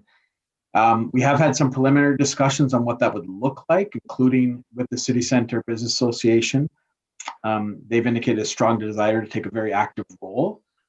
Now, those discussions will continue and ramp up over the coming weeks and months, but we did just want to highlight that we do anticipate there being some municipal impact from a human or financial resources perspective that really hasn't fully been calculated or operationalized yet, but I just wanted to put that in there for context so you're aware that we're working on it, and certainly something that we're thinking about to make sure it's utilized and maximized to the best possible way. That's all I wanted to share. Thanks, Kevin. Okay, thank you very much, Mr. Polansky. I'm going to go to our speakers. I think Councillor Stevenson had indicated. Can't see everybody on this on my iPad right now, so I think so we'll start with Councillor Stevenson. Go ahead. I got Councillor McKenzie and Councillor Roth as well so far. So Councillor McKenzie, go ahead. No, Stevenson. Yeah, Councillor Stevenson. Just so you know. Yeah. Great. Thanks, Mayor. And thank you, gentlemen, for being here this evening. Obviously, we've all met before with me being the council rep on the CCBA.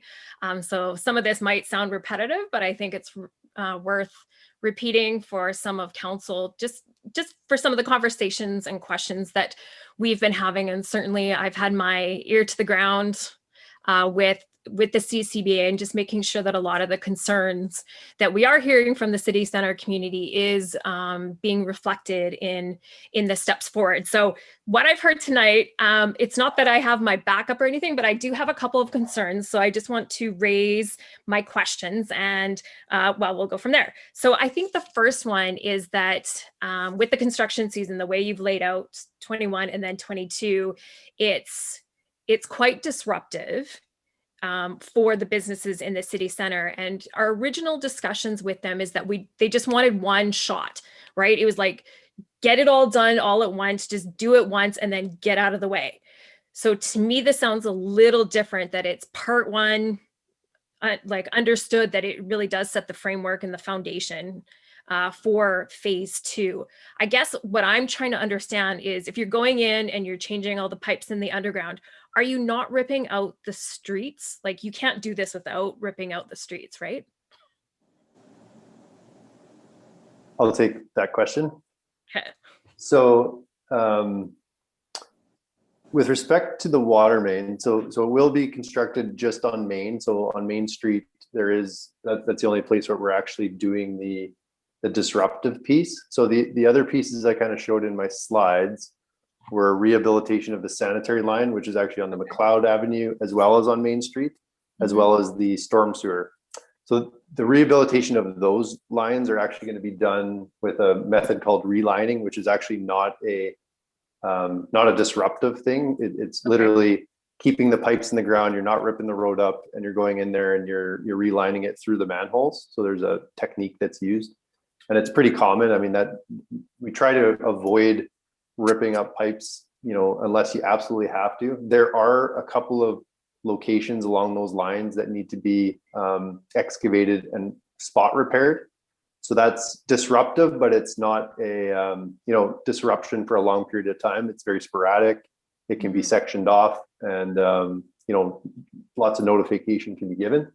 With respect to the water main, that's something you can't reline. It's an old asbestos cement line that needs to be replaced because there's concerns with it, lasting anywhere from 5 to 10 years. So that needs to actually be exposed and ripped up. So that's going to be the majority of the disruption.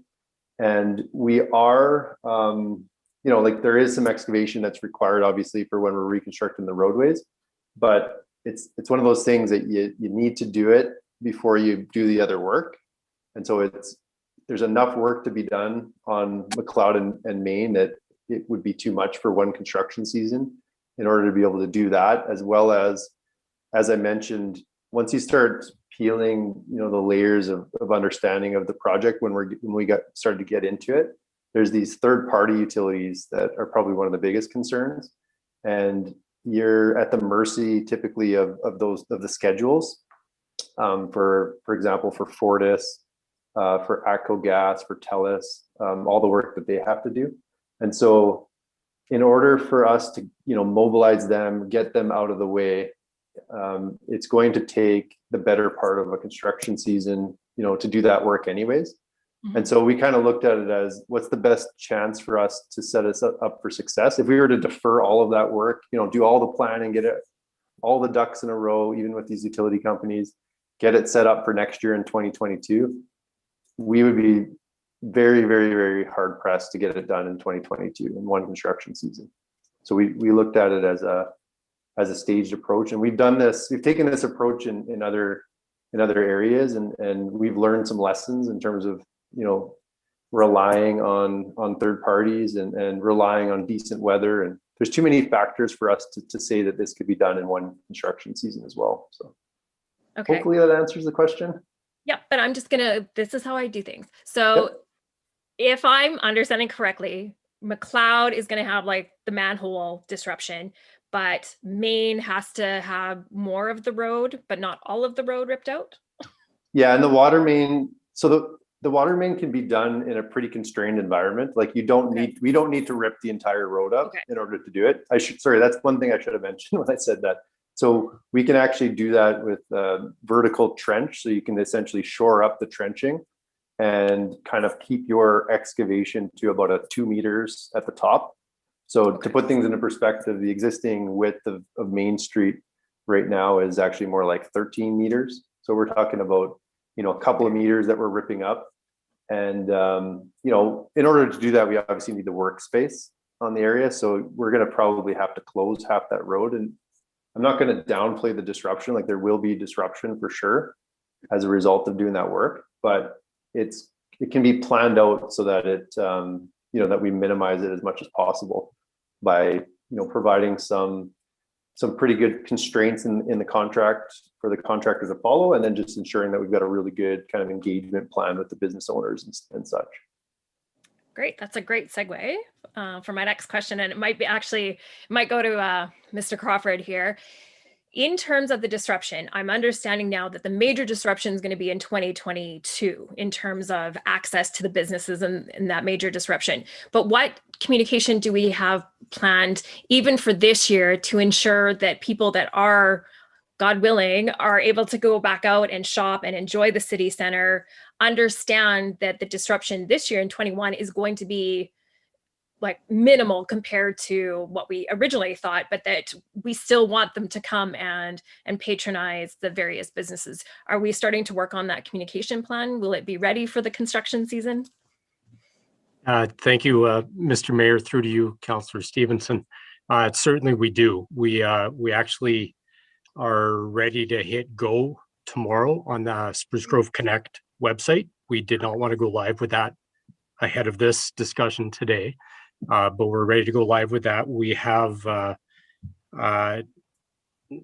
there's a communications group from ISL Engineering who works very closely with Tony and with Kevin and with some of the city administration on the entire communication aspect of this. So we are going to take large advantage starting tomorrow morning with that Spruce Grove Connect website, to use that as our main platform for communication throughout Spruce Grove, to businesses, to residents, to anyone who is interested in this. So I think we'll do quite well with that moving forward. I think we have, we'll be in constant contact with the business association to leverage their social media to assist in getting word out with any closures. But I think moving forward, I think you're right that in 2022, we'll see the most impact to,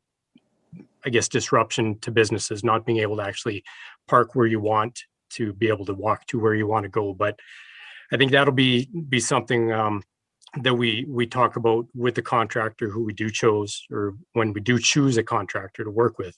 It's going to be important that we work with them. They give us a communication plan, a staging plan, and really just a plan to be able to affect these businesses who've already been hard hit in the least bit as possible, so that we can put up wooden sidewalks where the concrete sidewalks have been taken out, put lots of signage up, help with signage saying, this business is still open.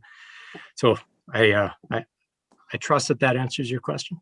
It does. And that makes me very excited that we're ready to hit go. It's like us now. So look forward tomorrow. I was almost expecting that question. Right? I wouldn't let you down.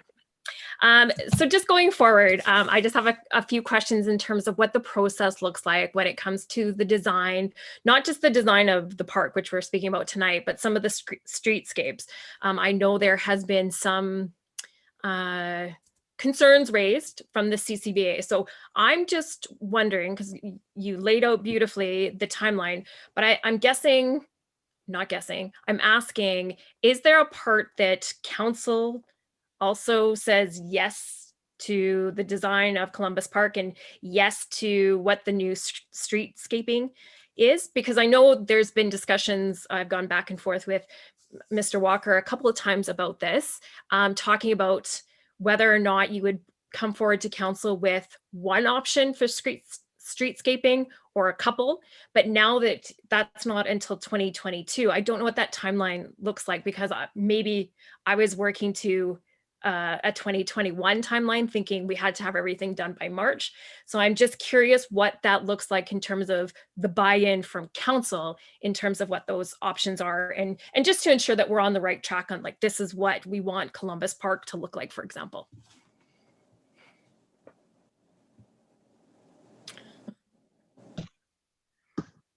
Anyone? No, Yeah. maybe I'll take this one then. I was not sure who exactly was going to pop in there. So Mr. Mayor, through to Councillor Stevenson's questions.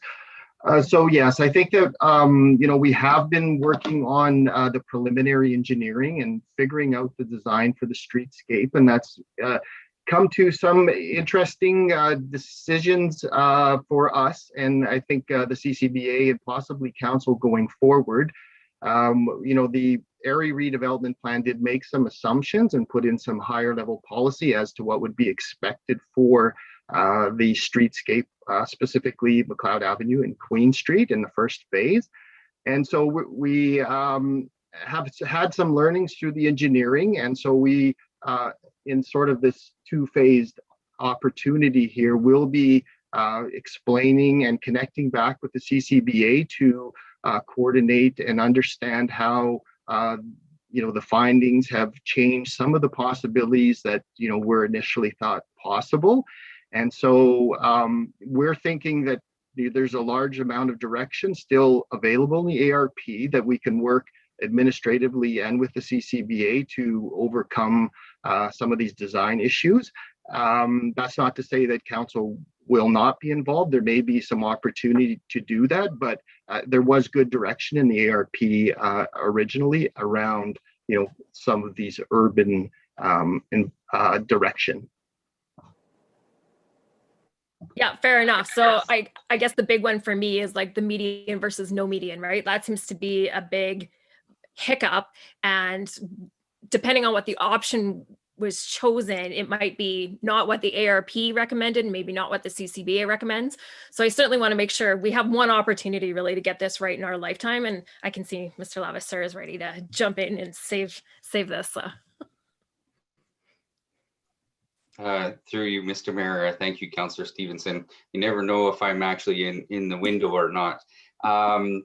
Yeah, just to add to what's been said, the door is obviously always open to come back to council for another discussion. And so I really think that, you know, the timing and the scheduling that's been discussed this evening is a bit of an opportunity in disguise. So as Tony and Kevin sort of alluded to, and Trevor, the scheduling, if everything was perfect, was going to be very, very tight to accomplish something like this in 1 year. And so by having these discussions with third-party utilities and forcing, you know, the schedule discussion, we've now forced a bit of an opportunity where we can discuss some of these options more fulsomely with CCBA and other stakeholders, as an example. So to Trevor's point about hitting go on the connections and those kinds of things, we're really allowing a bit more feedback into that process, as opposed to needing to hit go at the end of February to accomplish everything. So I think in the end, you know, we're going to have the discussions with CCBA and other stakeholders, see what kind of items come forward. And as you mentioned, the median is one of those items up for discussion. And then likely we'll be coming back to council for more feedback and or decision, depending on the opportunity or the option selected. You guys are not letting me down. It's like you were prepared for these questions tonight. I really appreciate that.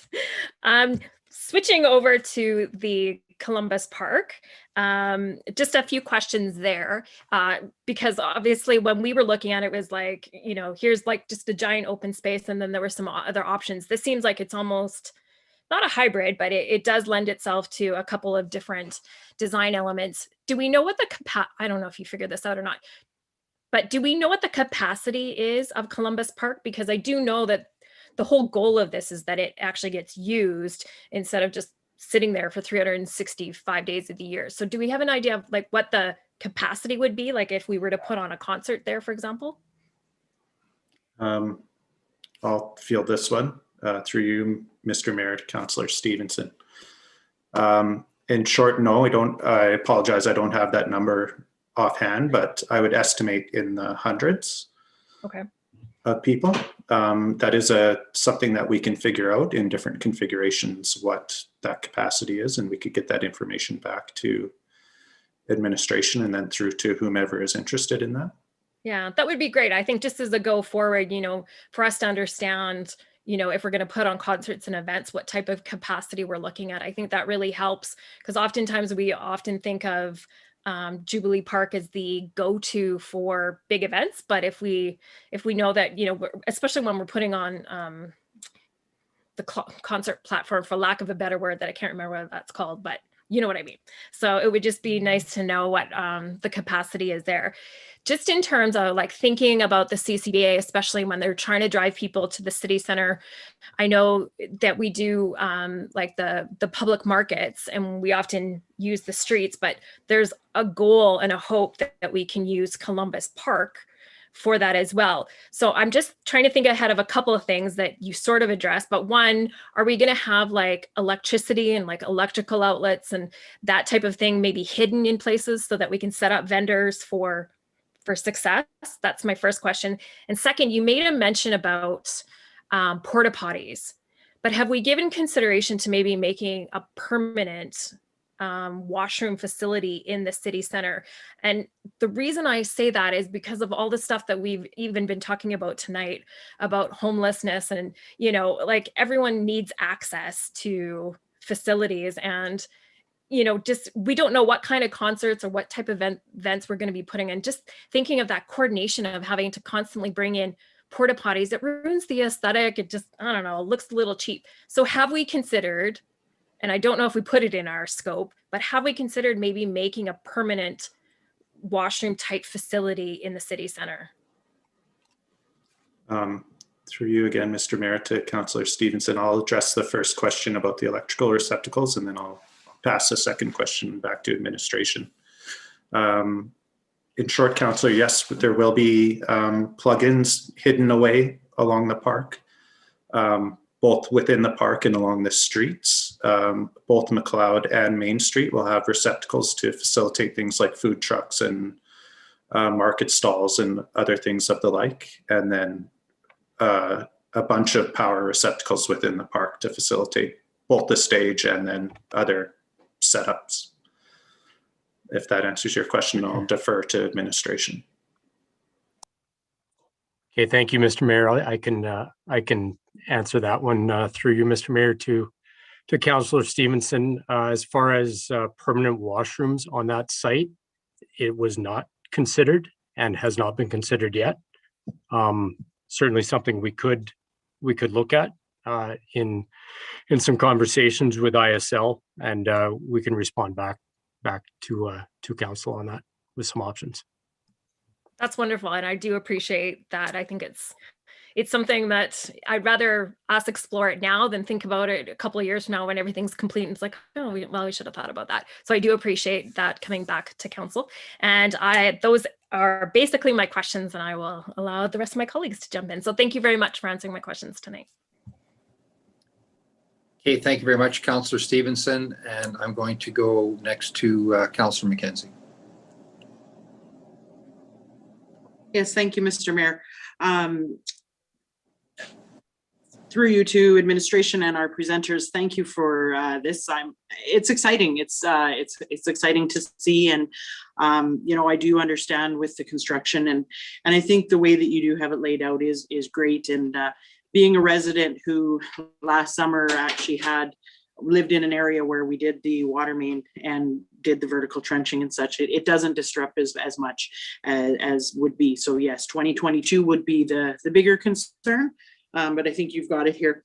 I just want to go back to, in the beginning of your presentation, I just want to highlight or re-ask the question, because I don't know if it was completely stated. Within the next steps and looking at the spring budget adjustment, and just, I guess, this might be a little bit premature, and if you mentioned it, I apologize because I didn't quite catch it. But I'm just wondering, where are we at with any sort of looking at the budget and prediction? I know with COVID, and I've been hearing with construction numbers, they potentially may be down. So with that spring budget adjustment coming forward, is there potential of an increase or a decrease in the spring? Thanks, Mr. Mayor. Through to you, Councillor McKenzie. The initial discussion at the spring budget adjustment will likely be a decrease in what we will be able to spend in 2021 relative to the existing budget, but it will also likely be a somewhat significant increase moving forward through to 2022. So I would expect that we will not spend all of the budget for 2021 to complete the underground work that's been described. But as we're moving forward, and it is still a little bit premature to be able to firmly cost everything out, given that we are yet to determine exact cross-section of both McLeod Avenue and Main Street. Once we do, we'll have a better chance at that. But at that point, we'll be able to have a better cost estimate, and I would expect it will be a significant increase moving into 2022. Okay, so just so that I understand, and yes, like I know what you're saying, an increase for what we can spend, but the overall project, and that's where, I'm challenging over the time with capital, looking at our capital projects. And so looking at this as an actual capital project, what I'm hearing from you then is our current estimate that we had is not adequate for the full project. Yes, Mr. Mayor, through to Councilor McKenzie. Yes, you are absolutely correct. Yes. Okay. Do we have any idea as to an approximation? Like, are we 5%, 10%, 50%? I understand that it is a tough thing to talk about budgets as they are estimates. We're at a point where it is difficult to do that until we have that cost estimate the street cross section determined, and that's going to take some more consultation with the CCBA. I am hopeful, obviously, that as we move forward here to the in advance of the spring budget adjustment, we do have 2 meetings set up, I believe, in the next 2 weeks, one this Friday and hopefully one the week after with the CCBA, hoping to move forward and really pin down what the cross section will be. And then we can return to council with some more information. And I think I'd be really hesitant at that point, or at this point, to really speculate on what the percentage of increase would be until we're able to pin that down and have that discussion. Okay, well, thank you. And I guess, yeah, because I understand, we haven't even started the process for the streetscaping portion of it, but I assume the tender prep must be fairly close to being completed for the underground. How are we on the budget for that portion of the construction? Okay, Mr. Mayor, through to Councillor McKenzie.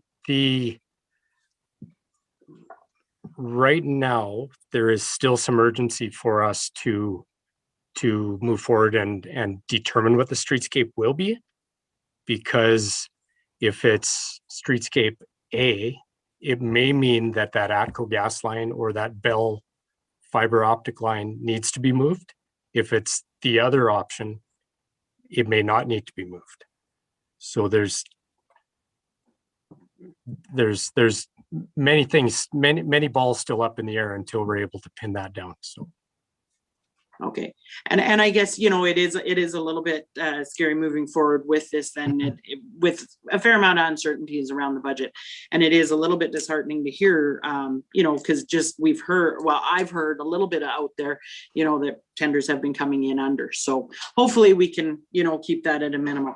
But thank you for that. We are hoping to get tenders out as quickly as we can, in order to take advantage, obviously, of the lower prices that we hope we can get. So perfect. Yes. Okay, so now I think I'm probably moving more to the consultants on these questions, or maybe not, but looking at the overall design, I just have for Columbus Park, mostly I have a few questions, and I guess it is how it combines or ties into the streetscape portion of it. One of the things when you presented the Columbus Park is you're talking about taking the alley to the east and making it part of the park, which I agree with, and I have no problem with that. However, that is a huge access to the business to the east as well, the dental office there. And currently they do have parking stalls that back in, use that alley to back in on. Has that business been approached? I think that's a huge loss for that business. And what are the other, have we talked to the business about that parking? Yeah, I'll field this one through you, Mr. Mayor, to Councillor McKenzie. And I apologize for any confusion. The intention isn't that the alley would be closed to traffic or to that business utilizing it for parking. It would simply be paved in concrete to match the park, so it kind of looks and feels like part of the park. And when special events or programming are happening, it could be closed and function as an extension of the park. On its day-to-day use, it would remain functionally as is today, providing access for any municipal needs, waste management, et cetera, as well as providing access for that the business and the parking that's adjacent to the east there. So I apologize for the confusion there, but the intention is not that it would be closed to traffic. And thank you for the clarity on that. And so that kind of segues into my next question is about the alleys, because when you look at your original site plan of Columbus Park, you have the trees along the sidewalk, and you do show no access out onto McLeod Avenue. And so, is that a turnaround alley, or is there access onto McLeod Avenue? Because the way the trees are showing, there isn't that. Yes, again, through you, Mr. Mayor, to Councillor McKenzie. And Councillor McKenzie, sharp eyes, picking up on the tree spacing on that. I'll commend you for spotting that. The intention is that would remain open to McLeod Avenue. In actuality, the trees would likely need to be spaced a little further apart from the alley than is currently shown. You caught us with a bit of a overzealous designer. Yeah. No, and it looks great. Yeah. But again, it goes to, I'm going to segue into my other question when you go back to looking at the alley upgrades. And the reality is we do have the 4 alley accesses onto McLeod Avenue.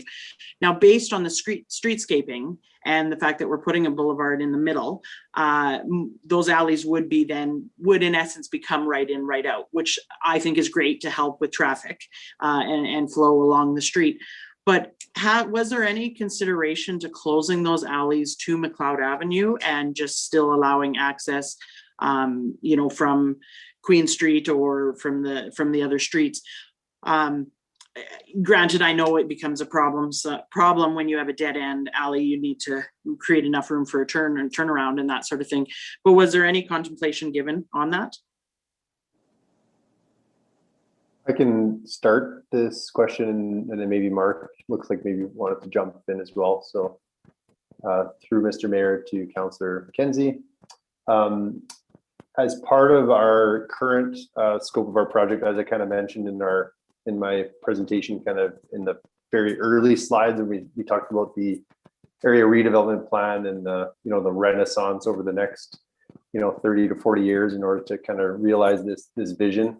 I think what we're doing today as part of this phase 1 is looking at the infrastructure that can be put in place permanently, but not ruling out any sort of access changes moving into the future. So that's part of our design will be to look at, what does the potential for an alley closure look like if that were to happen kind of in the future, and kind of make provision for it.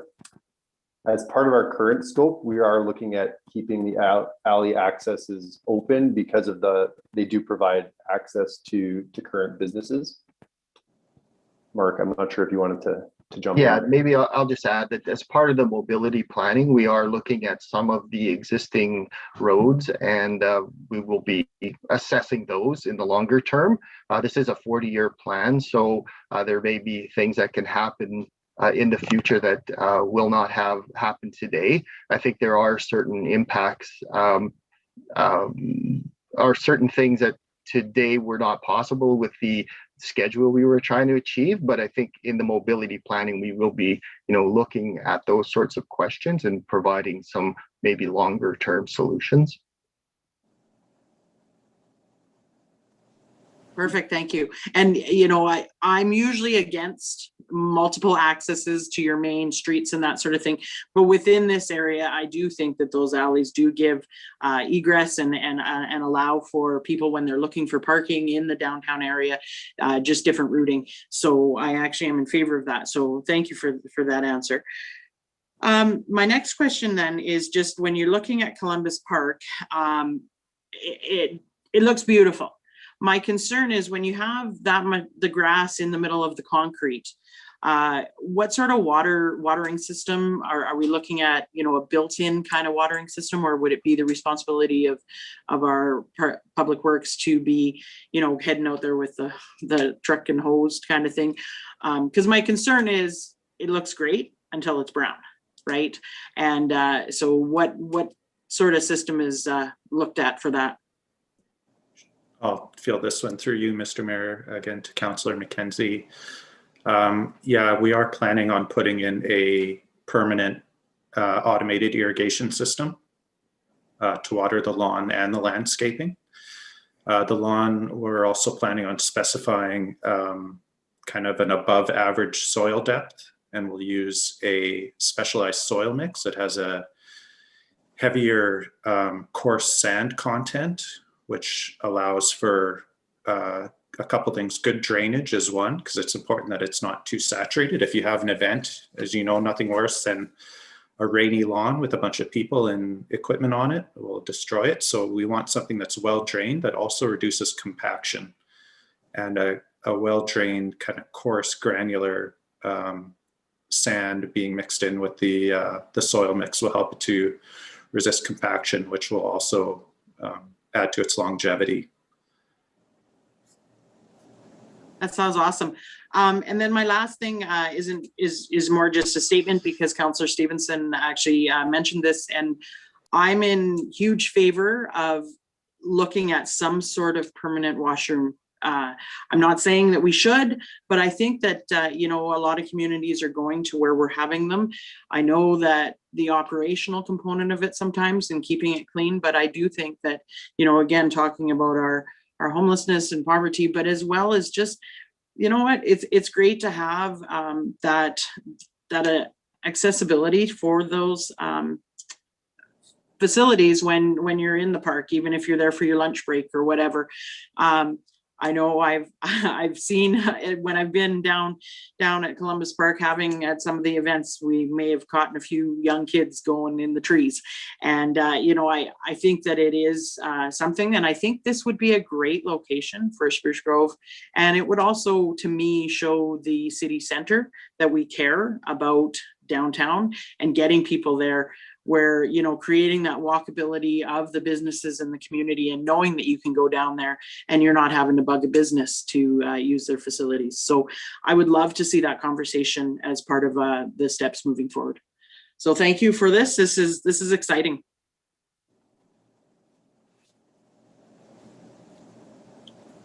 Okay, thank you very much, Councillor McKenzie.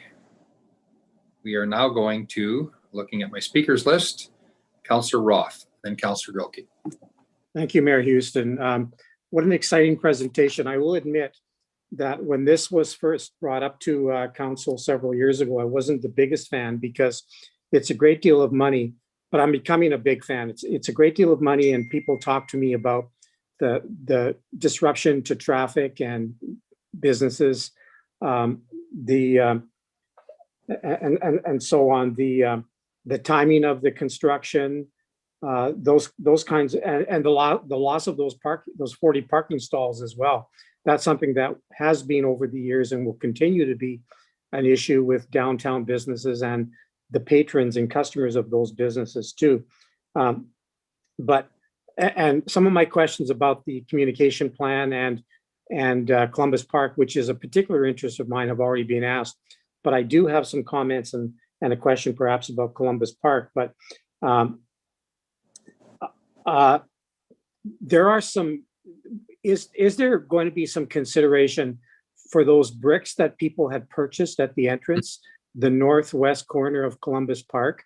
A number of people years ago, and I think Mr. Crawford will remember this, purchased bricks. And I'm wondering if there might be some opportunity for those bricks to be incorporated somehow into the design, or maybe be stockpiled somewhere. So if not, stockpiled somewhere so the residents who paid for those bricks can actually grab them if they want them. Well, thank you for the question, Mr. Mayor, through to Councillor Roth. Again, another question that I had on my list and I was waiting for. Certainly, we do acknowledge that those bricks were purchased or dedicated by family members, and really to answer your question, the answer is both. We are looking at ways that we may be able to incorporate those into the new park, whether it's into a small section of the new concrete park, or maybe like maybe some type of wall, a dedication type of wall, or at least stockpiling them and trying to find the family so that they could pick them up if they wanted them. So again, just one of those things where we continue to work through in the design process over the next number of weeks before we're able to go to tender on that. Okay, I'm glad, Mr. Crawford, that both of the ideas that I brought up are suggestions that will be considered. My preference would be to incorporate them into the design somehow, if that can be achieved. And if not, as I mentioned, that those bricks be stockpiled and with residents and businesses too, who purchased those, and some council members back in the day who purchased those, if they want them, they can come and gather them. One of the concerns that has been expressed to me, and I'm really glad to hear the plans for Columbus Park, because people have talked to me over the last few years and have said, why are you putting so much money into this with no assurance that the downtown will actually be used? So I think central to this is that downtown park. It's really, really important, I think, that Columbus Park be created as a really good amenity, one that can be used 12 months a year as much as possible. Of course, it'll be used a lot more in the summer with concerts and public events and things like that than it would be in the winter. But I think it's really important that Columbus Park be designed in such a way to encourage this kind of year-round use.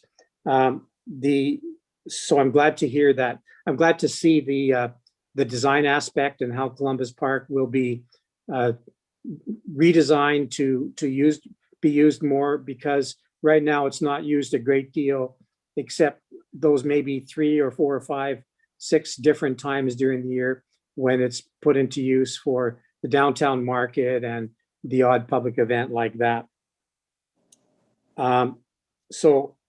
I think that's all I have. One of the questions I wanted to ask, but Councillor Stevenson did, and I'm really glad to hear that the communications program is ready now to hit the street tomorrow, so that on Spruce Grove Connect, that residents and anybody who has an interest in this project can see what is being considered, because it is a great deal of money. I'm really glad to hear that the disruption to the roads and so on will not be as extensive as I've been worried about, and other residents have talked to me about too, and businesses too, who are fearful that, because sometimes what happens is these construction projects seem to take a lot longer than is promised, and the businesses suffer a great deal because their businesses either have to be shut down for a period of time, or perhaps they're not shut down, but it makes it a lot harder for patrons and customers to get to their business establishments, and it creates a lot of hardship in a time when they've been severely hampered by the COVID virus, and they don't need any more disruptions to their businesses. So I'm really glad to hear that this proper consideration is being given to that, so that we can tell residents who will ask, because they will ask, that we can assure them that this construction will be done with as little disruption as is humanly possible. So that's all I have. Thank you, Mayor Houston. Okay, thank you very much. I'm going to go to Mr. Lavasseur. He wanted to weigh in on a comment or question. And then right after his comment, I'm going to call for about a 7-minute recess, because I have a few people lift their hands up. And then we'll have a short comfort break right after Mr. Lavasseur's comment. Mr. Lavasseur, go ahead. Thank you, Mr. Mayor. I'll keep it brief so everybody can get to their break. But I did just want to address, and I understand that not every council member has had a chance to weigh in yet, but a couple of the items that were mentioned so far was in and around budget. And so I do just want to maybe clarify a bit more of our sort of procedure. So when we go to a corporate planning cycle, we try and estimate projects based on previous work experiences, et cetera. But it isn't until you start to finalize the design that you start to realize a closer number. So as you're starting to finalize and being in the space that we're in today, we're starting to get closer to what that number could be. And then at the point where we open the first envelopes, then we really know what the price is going to be. And that price will help us guide for future phases. And so just wanted to add to that message that as an administration, we'll be looking very closely at this first phase, and it might inform future years or future phases and the timing of those based on the cost.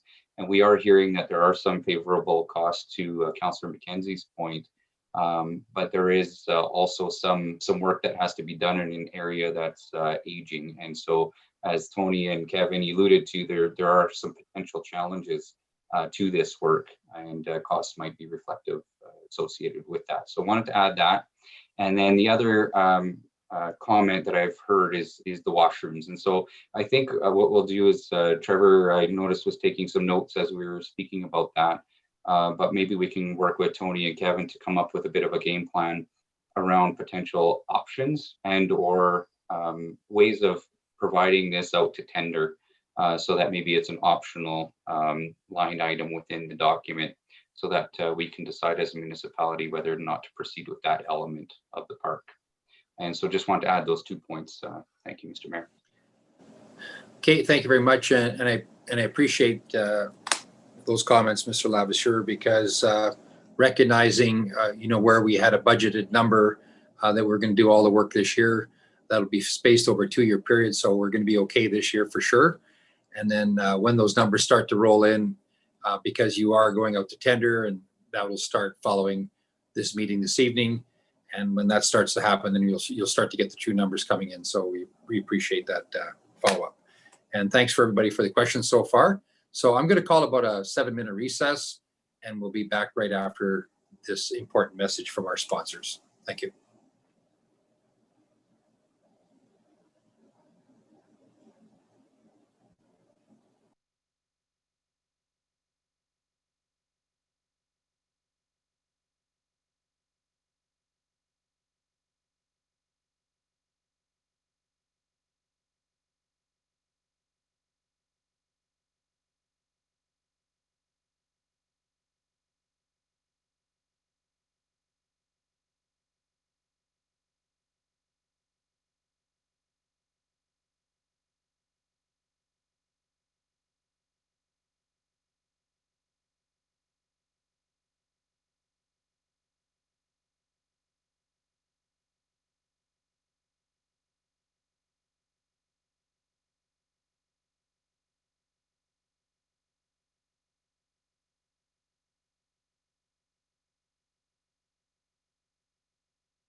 Okay, we are back after recess. Thank you very much, everyone, for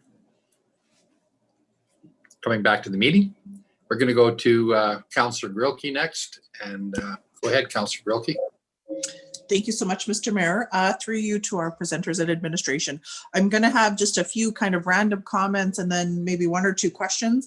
And I just have to note that Councillor Roth always does that, and so it has worn off on me, and he's converted me into his way of presenting.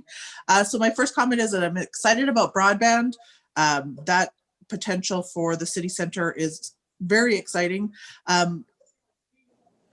Another comment is, with all of the trees that are being planted, we had talked as a council a couple of years ago, I think Councillor Stevenson had brought it forward about wanting to do an orchard type of environment. And I'm wondering, just as a comment, if it's possible to incorporate that into the design. I don't need an answer, just as a suggestion, because I think that's an opportunity if we're spending money and planting a bunch of trees, and what an opportunity to make that another destination for downtown. My other comment is, it had occurred to me over the course of the conversations that we've had that I personally have said, and I know a number of my colleagues have said, that we've learned from the challenges that Stony Plain had faced during their downtown revitalization. But in thinking about it, it really occurred to me that I haven't asked for what that means for us and how to clarify what we would do different. So I'm excited to hear about your communication plan and your engagement plan, because of course, the hope is to not disrupt business, but it is likely an inevitability. And so it's how we handle those things, that we're tactful, that we're empathetic, and that we react quickly. And so I look forward, and I will trust that we will do those things for our businesses, because I think that's paramount for all of us. And just my question is, the design, Councillor Stevenson had touched on the streetscape design. The design for Columbus Park is very different, in my opinion, to what we have seen in previous presentations and previous consultations. I've said in some city center workshops, and it's very, very different. My question is this the final design? And if so, I'll ask, is it the final design? Thanks, Mr. Mayor, through to Councillor Grilke. Certainly not final design, but very near, I would expect. As I did mention previously, we have a meeting on Friday morning with the City Center Business Association, and to date, any of the iterations of this design that they've seen, they've been fully supportive of. So we will be obviously discussing this with them again on Friday and in the next few weeks to refine the design. Yeah, certainly open to comments from them as we do move forward, but certainly do believe that we are certainly narrowing in on a final design here. Okay, I'll defer that because I don't think that is my expertise. I will trust the discussions that you're having with the city center. I feel like it's a very different design, and it's quite modern, and I don't know how that will fit, but again, I'll defer that. And so my final comment is just on the washrooms. I believe that we had talked about it, so I'm confused as to not having that in the plan. My husband, who's in construction, would say rough it in and then you can decide later. And I don't know if that's what you can do in concrete and outdoor, but I'd be totally open to having that conversation. So I look forward to administration bringing that forward. And one other thing that we had talked about briefly, along with like a design aspect, my hope is that we'll be able to incorporate some sort of art installation to incorporate our wonderful, wonderful arts community. And so again, not looking for specifics, just a comment on the general overall intent that I think we would like to capture as a community. And so I'm excited with this going forward. Thank you for your presentation. Okay, thank you very much, Councillor Grilke. And our city manager, Mr. Skrepnik, wanted to weigh in on, sent me a note, he wanted to weigh in on the washroom conversation. Go ahead, Mr. Skrepnik. Thank you, Mr. Mayor. Certainly hearing the discussion about the washroom facilities, and certainly there is some very positive merits to that. And I think what we would do is work with our consultants to circle back with you with respect to some of those options, including, the rough-in option. But I think what needs to be sort of mentioned as part of the discussion is we'll also bring in some of the experiences from, say, the city of Edmonton, who has some experience with what I would call sort of public washrooms in a downtown setting, and appreciating our downtown is a lot different than the city of Edmonton's downtown. But I think it'll be important to also bring in some of those lived experiences from other jurisdictions who have gone down this path, because I think it'll be a more fulsome analysis that we can provide, just over and above just cost and the likes of that. So thank you, Mr. Mayor. Okay, thank you very much. Okay, I'm going to go to my speakers list. I'm going to go to Councillor Acker, then Councillor Oldham. Thank you, Mr. Mayor, and thank you to the presenters. I guess I'll start off with Tony, since he presented first. I'm really happy to see that you're taking into consideration the impact of the businesses, especially in light of COVID, and trying to minimize that impact. So I'm happy to see that. Another comment, I'm happy to hear about the fiber going in and making sure that that's connected through under the infrastructure. But a question to you, since you're more of the expert, is there anything in the underground that we may be forgetting to be putting in your experience? Is there something that we should be putting in now, if this is going to be a 40, 50-year plan, that we haven't thought about? I'll take that because it was directed at me. So through Mr. Mayor to Councillor Acker, I guess just to first address one of your first comments about broadband. So the work that's being done by Roll Global is obviously a different initiative. I'm sure everybody's aware of it. What we're doing is coordinating that work with ours. And what we've actually been able to do was to allow, to try to get away from having a major conflict with our construction. Their broadband network that they're doing is obviously a big network across the city, connecting the entire city, and then of course servicing their customers.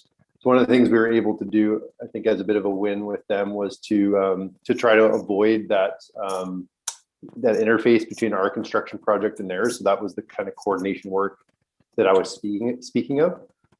With respect to putting in, underground, I guess, facilities or infrastructure, I guess we're kind of drawing on a lot of the experience that we've done. So this team that you're looking at here has done a few of these types of projects across other municipalities in the capital region. And, a lot of our work, and that's probably why a lot of our, presentation, or a lot of my presentation, was kind of focused on the underground piece. And speaking of the utilities, because it's these types of projects that, in these downtowns that have all these networks and all these franchise utility owners and such, it's a big part of our focus and a big part of our project. So we're in touch with all of these facility, these owners. So I mentioned Fortis, I mentioned ATCO Gas, I mentioned Shaw. So part of the coordination work that we're doing is not just understanding what's there and trying to make sure that the work, the infrastructure we're putting in doesn't conflict with it, requiring relocations and such. We're also asking them what their future plans are, and if they've got any sort of future upgrades that are required. So we've definitely checked that box. In terms of the municipal infrastructure, I mean, I think I spoke to that in terms of rehabilitating it. But in terms of, I guess, putting in anything that's kind of roughed in for a future, I mean, we want to make sure if there is, for example, a gateway feature or something that we want to put in, we want to make sure that the power that's going to go to that, is set up or roughed in, as kind of was mentioned earlier. So we are looking at, as part of our design, making sure that we don't have to go in there and rip the road up again to put something back in. But the specifics of it, I can't really speak to, because we're kind of in the early days of it. I use that gateway feature as an example, because that could be something that we put on the street. Like we could put up, I don't know if people are familiar with Beaumont. So, the city of Beaumont put up those gateway features that are lit, for an example. So we want to make sure, if we want to put that in 5 to 10 years and we don't have the budget for it today, we want to make sure it's kind of protected. We were looking at, potentially lit bollards, for example, along the street. Are we putting in the infrastructure today to make sure that doesn't, again, have to be ripped up? Those are the types of things we are looking at. Perfect. No, that's fantastic. And you also mentioned that some of the risks was ensuring that we check out all the soil conditions, looking for contamination. And we know that there's been a lot of businesses down in the old town back in the day. If we do find stuff, who's responsible? Is that the landowner that has to reclaim some stuff? Is there stuff in the city that we're gonna have to be pulling out dirt if those are found? And do we know of any risks thus far?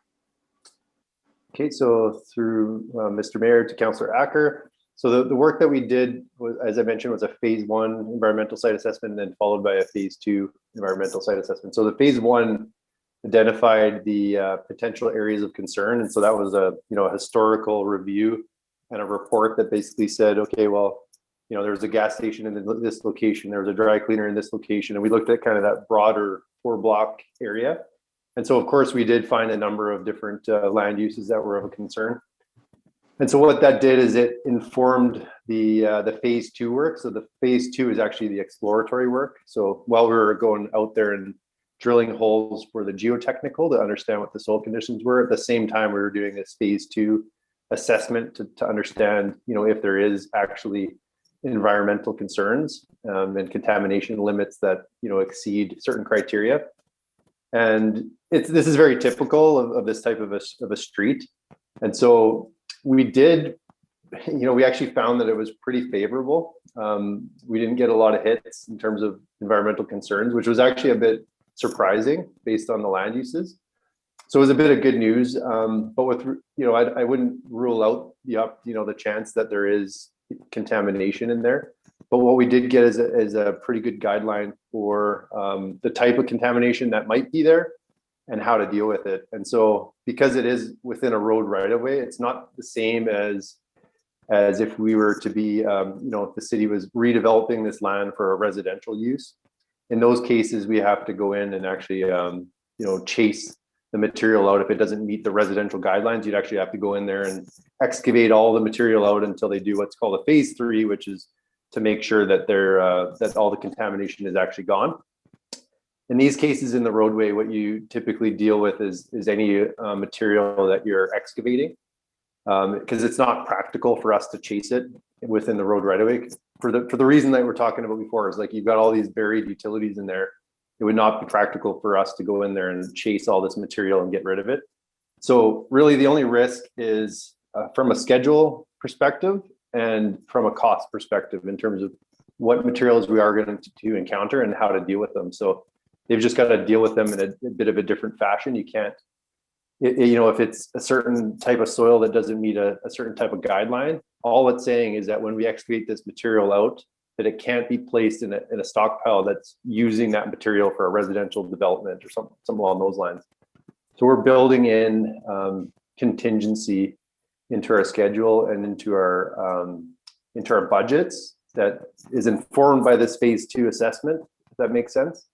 Because we have a pretty good sense of what type of material is going to be there and how much it's going to cost to kind of remove it. Perfect. Then I guess it goes down to communication. And if you're project managing it, you're dealing with all the other utilities and companies. Well, who's going to be responsible? Would that be Trevor? Would that be you? Or would that be Tony? In the case of something unforeseen happens and we're shutting down, who's contacting the businesses? Because we saw that, I think in Stony Point during their downtown reconstruction, they hit all gas line or the power line. Do we have a plan in place to be rapidly getting a hold of these businesses, letting them know it's going to be down for the next 24 hours, 8 hours, stay away from the area? I'm sure we have a plan, but is that the responsibility of the city side or ISL side? I could start that question through Mr. Mayor to Councillor Acker. That type of communication plan prior to construction will be sorted out once we have the contractor in place. But at a high level, I think to answer your question, it's a bit of a 3-pronged approach, especially when you're talking about things like you're talking about, where you're talking about emergency, closures and things like that. It's going to be the responsibility of us as the engineer, as the owner's kind of representative on site, to make sure that the businesses are notified. But first point of contact will be the contractor. And then, of course, the third kind of, contingency plan would be Trevor and the city. And we hope that it never gets to that point. Perfect. Just love that there's a plan. Okay, now I'm going to switch over to Columbus Park. And my first impressions, I love the design. It looks nice. You know, I can picture myself. I can see weddings going down there, birthday parties, events, people having their lunch. And I think it's going to be a great jewel. But I have a couple questions. I'll touch base on the washrooms. I think we should look at washrooms, but maybe not us. Maybe there's an opportunity with the COSAC behind to work with a business to develop some type of service. But one thing I do see we're missing is any ability for water fountains or getting a bottle filling station. You know, if the big draw is to bring people in here to, you know, relax, spend time with their family, shop locally, you know, embrace it as maybe an event park, you know, it should have some type of water facility that, I know we took out the pond, but to be able to fill up a drink, or is that something that we don't do anymore in parks? Or not recommended to have water fountains? I know with COVID, nothing's recommended, but has that been looked at? Trevor. Oh, yeah. Okay. Excuse me. Through you, Mr. Mayor, to Councillor Acker. It's not something that was flagged in kind of the brief for the park. And to be honest, it's not really done a lot these days.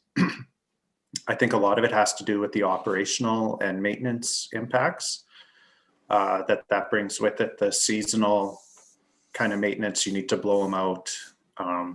It requires additional infrastructure that is more susceptible to freezing and having something go wrong with it because it's, you know, water brought to the surface. So that's not to say that it's not possible. It wasn't flagged previously, as I mentioned, and not that common in public spaces. I think in general, society is becoming a little more germ phobic. I don't know if that's a term, Yes.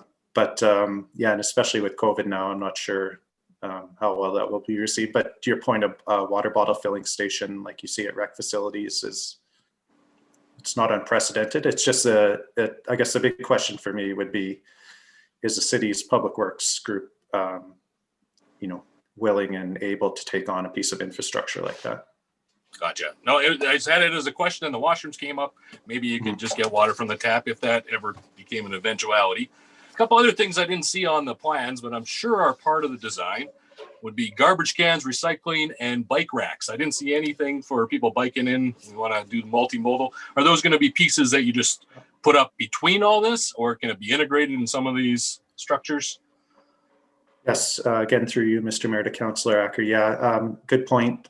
We haven't gotten to that level of detail yet where we're locating litter receptacles, recycle receptacles, bike racks. They will be a part, especially bike racks. It has been flagged for us on a couple of occasions. That's critical infrastructure. We do really want to ensure that the site is welcoming and accessible to people biking, promoting that multimodal transportation into the city core, especially from the adjacent Heritage Grove Park to the north, just up Main Street. So those are elements that will come into play as we move forward in the design. Awesome. And then another thing that came to mind, because we've had some great discussion tonight, when I see that structure, that shade structure over the picnic tables, and I like the permanent picnic table because I think once you can move them, people make a mess and they rip up the grass and it's just a hassle. But looking at that roof line, is there that possibility? I know you spoke that there's electrical that's hidden for event use, but a lot of people, and I see this in parking lots, people are wanting to charge their phone. They'll pull up into a parking lot and plug it in. Could we look at potentially, you know, a couple solar panels on that roof with a couple outlets they could plug in, a USB outlet or a plug-in, just to encourage more people to stay up. They're down there for the day. They're enjoying a CCBA downtown market. They need to charge their phones and they take some pictures. Be nice to have that opportunity and still be green. I don't know if it's a possibility, but I just saw that roof line. I thought, hey, there's a great spot for something. So more of a comment. Okay. Wing did the bricks. Let me see. Washrooms. Now, one concern I have, and maybe this for administration, is I love the idea of the park. I think it's going to be useful also for the downtown city center residents. But as we densify in the future, when I zoom out on our map, I don't see any playground facilities in our downtown core. I think the closest would be the play school over by the old Japanese school or down to Broxton Park. But if we start seeing that vision of coming to fruition, and we're bringing more people living in our downtown, this is an event park in my mind, not really a children's play park. Is there plans down the road to look at those types of things, or would they be contingent on, a large multi-story development? They'd build their own green space? I don't know who wants to answer that. Sorry, Maybe- yes, Mr. Mayor, through the Councillor Acker's question. Yeah, there is limited park space in the downtown. I mean, this is Columbus Park and there's the Central Park. And so there are limited opportunities for those sorts of things. So they weren't really contemplated in the plan. This is a more of a passive or an active park for a purpose that's not facilitating play structures. So in general, the answer would be, there's just not that many opportunities downtown. It's not to say with development, there may be things that come up over time. Okay, no, I just wanted to ask a question. One concern I have with the alley, and I like the concept of extending out the concrete into the alley structure. My fear is if you bring kids there, visually, I don't see any separation. They'll be, playing with a ball and might kick it over. They still believe they're in the park. Now they're playing in a road laneway. There's a concern to me if it's visually the same that we might have a problem with families. Daycares might bring a bunch of kids there. It might be a safety concern. Is there anything you can say about that, maybe, Kevin? Yeah, through you, Mr. Mayor, to Councillor Acker. Yeah, I think it's a fair comment. We've tried to make that east edge kind of straddling the lines between making it a barrier to the alley.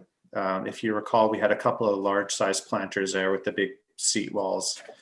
Balancing that with making sure there's enough access for loading in equipment and materials for special events.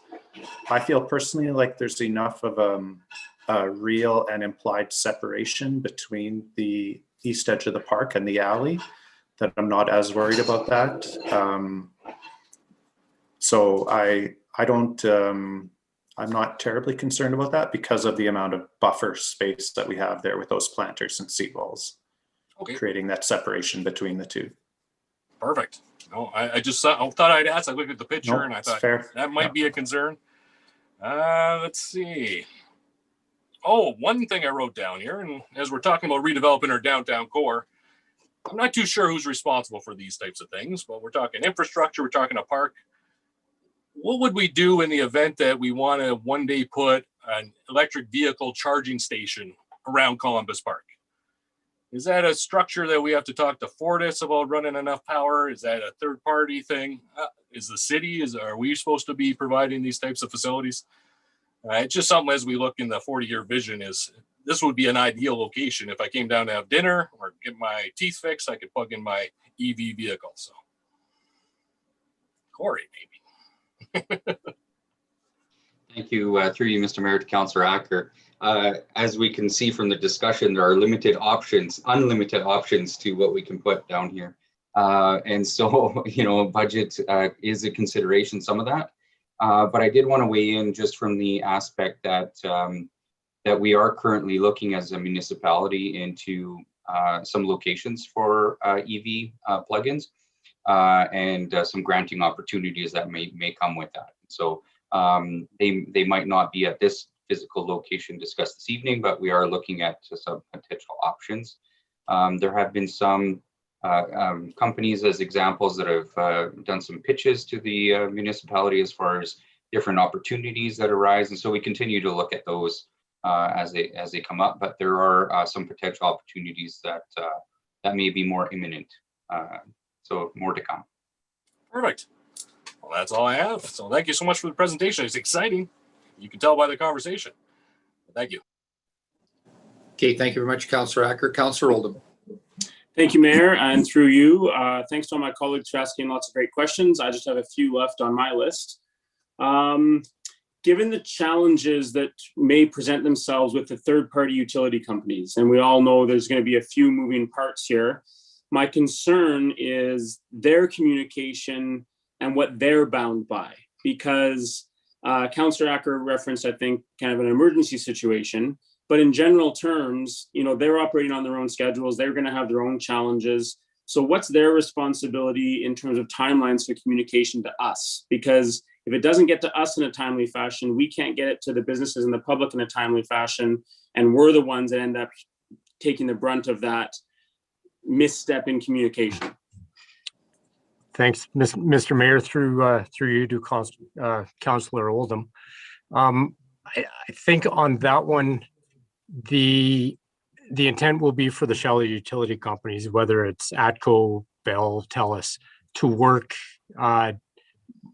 mostly under the direction of ISL. So they would sort of become one of our contractors doing work and take direction and, as far as communication, timing, schedule, that type of thing, in conjunction with ISL and with the city administration. So I think it would tie it all together really well in our overall communication aspect. So I don't think that they would be off doing their own thing on their own time. It would be coordinated primarily through Tony and Kevin and their team. Great, thank you, appreciate that. And my only other question / comment is the Ag Society has reached out and inquired about how we can maybe take recognition of the history of our downtown, over the course of this revitalization and the excitement that goes with it. And Councillor Roth and others maybe mentioned the bricks, and that's certainly a part of it.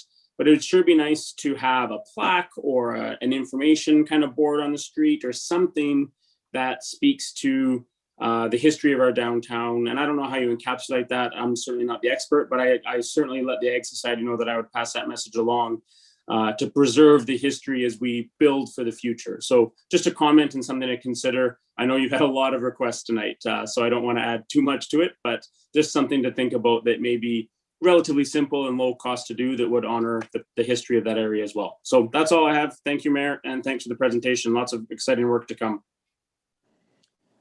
Okay, thank you very much, Councillor Oldham. That pretty much concludes the questions of council. Just a couple of comments. I have one other question maybe that we could look at, but I do know when they were talking about the work that the utility companies were doing, I took a lot of interest in it because I have actually stopped and talked to the guys. They're doing the hydrovacing and getting the exact elevations of the underground services and stuff. The one question that kind of puzzled me a little bit, because I thought, to administration, correct me if I'm wrong, is that we had a discussion at council. I thought we kind of gave clear direction that we were going with option A. In other words, option A was the little bit of a wider sidewalk streetscape. Option B was as is, like we're just going to fix the curbs and sidewalks exactly in the configuration that they are.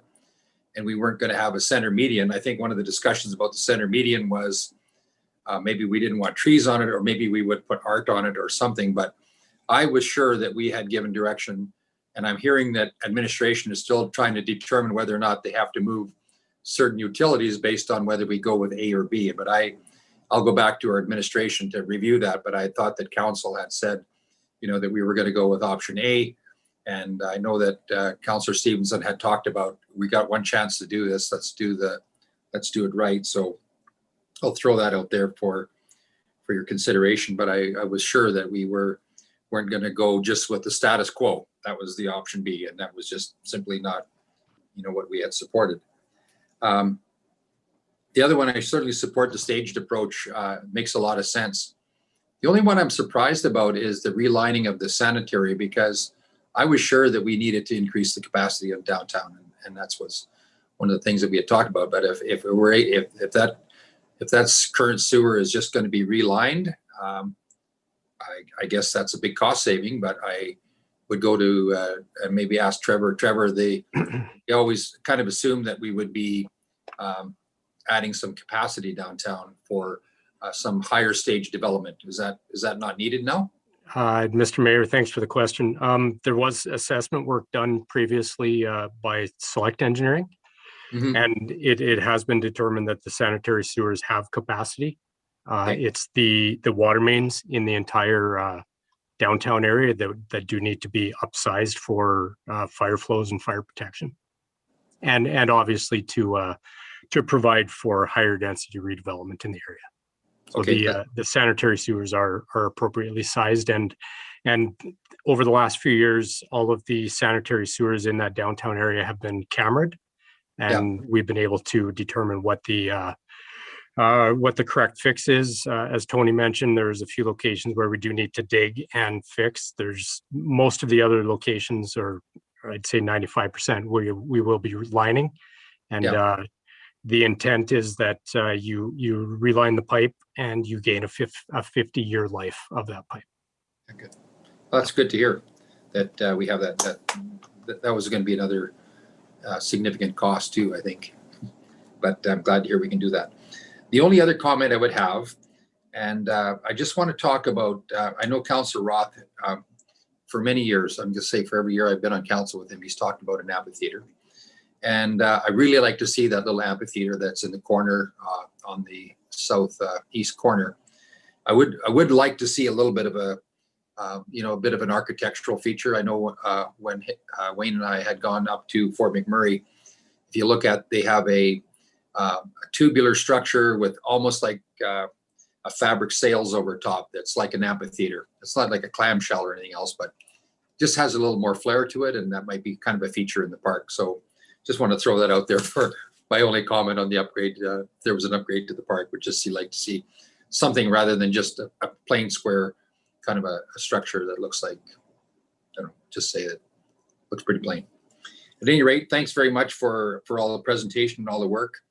Excited about the communication. I know that a lot of downtown businesses have already been asking me about what's going to happen, when are they going to get in touch with us, how are we going to be disrupted.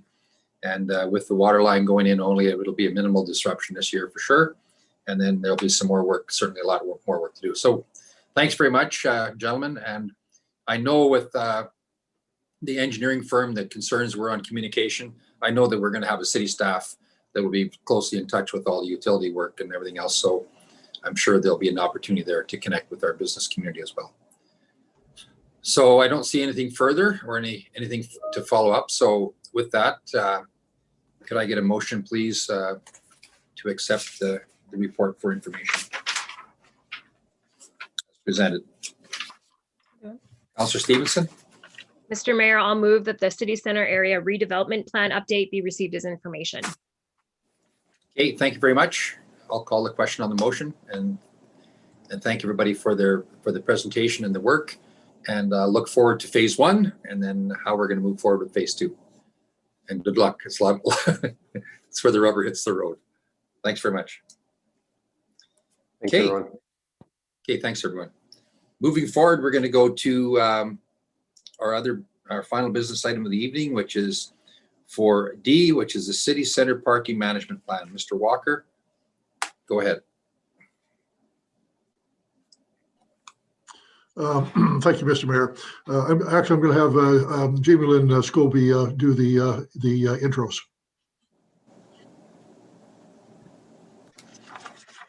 Okay, just waiting for my video here.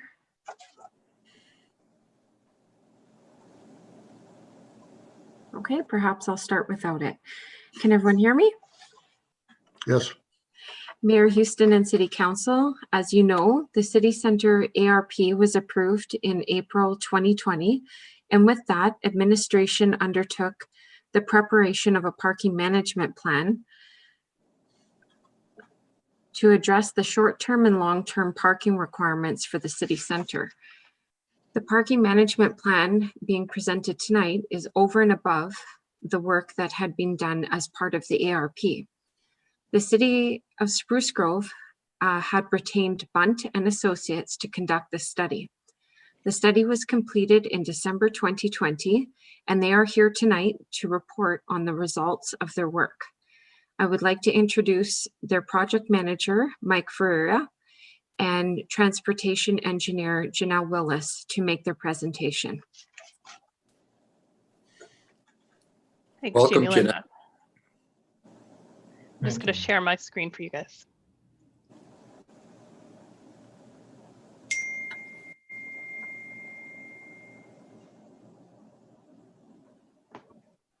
Okay, I will start off here.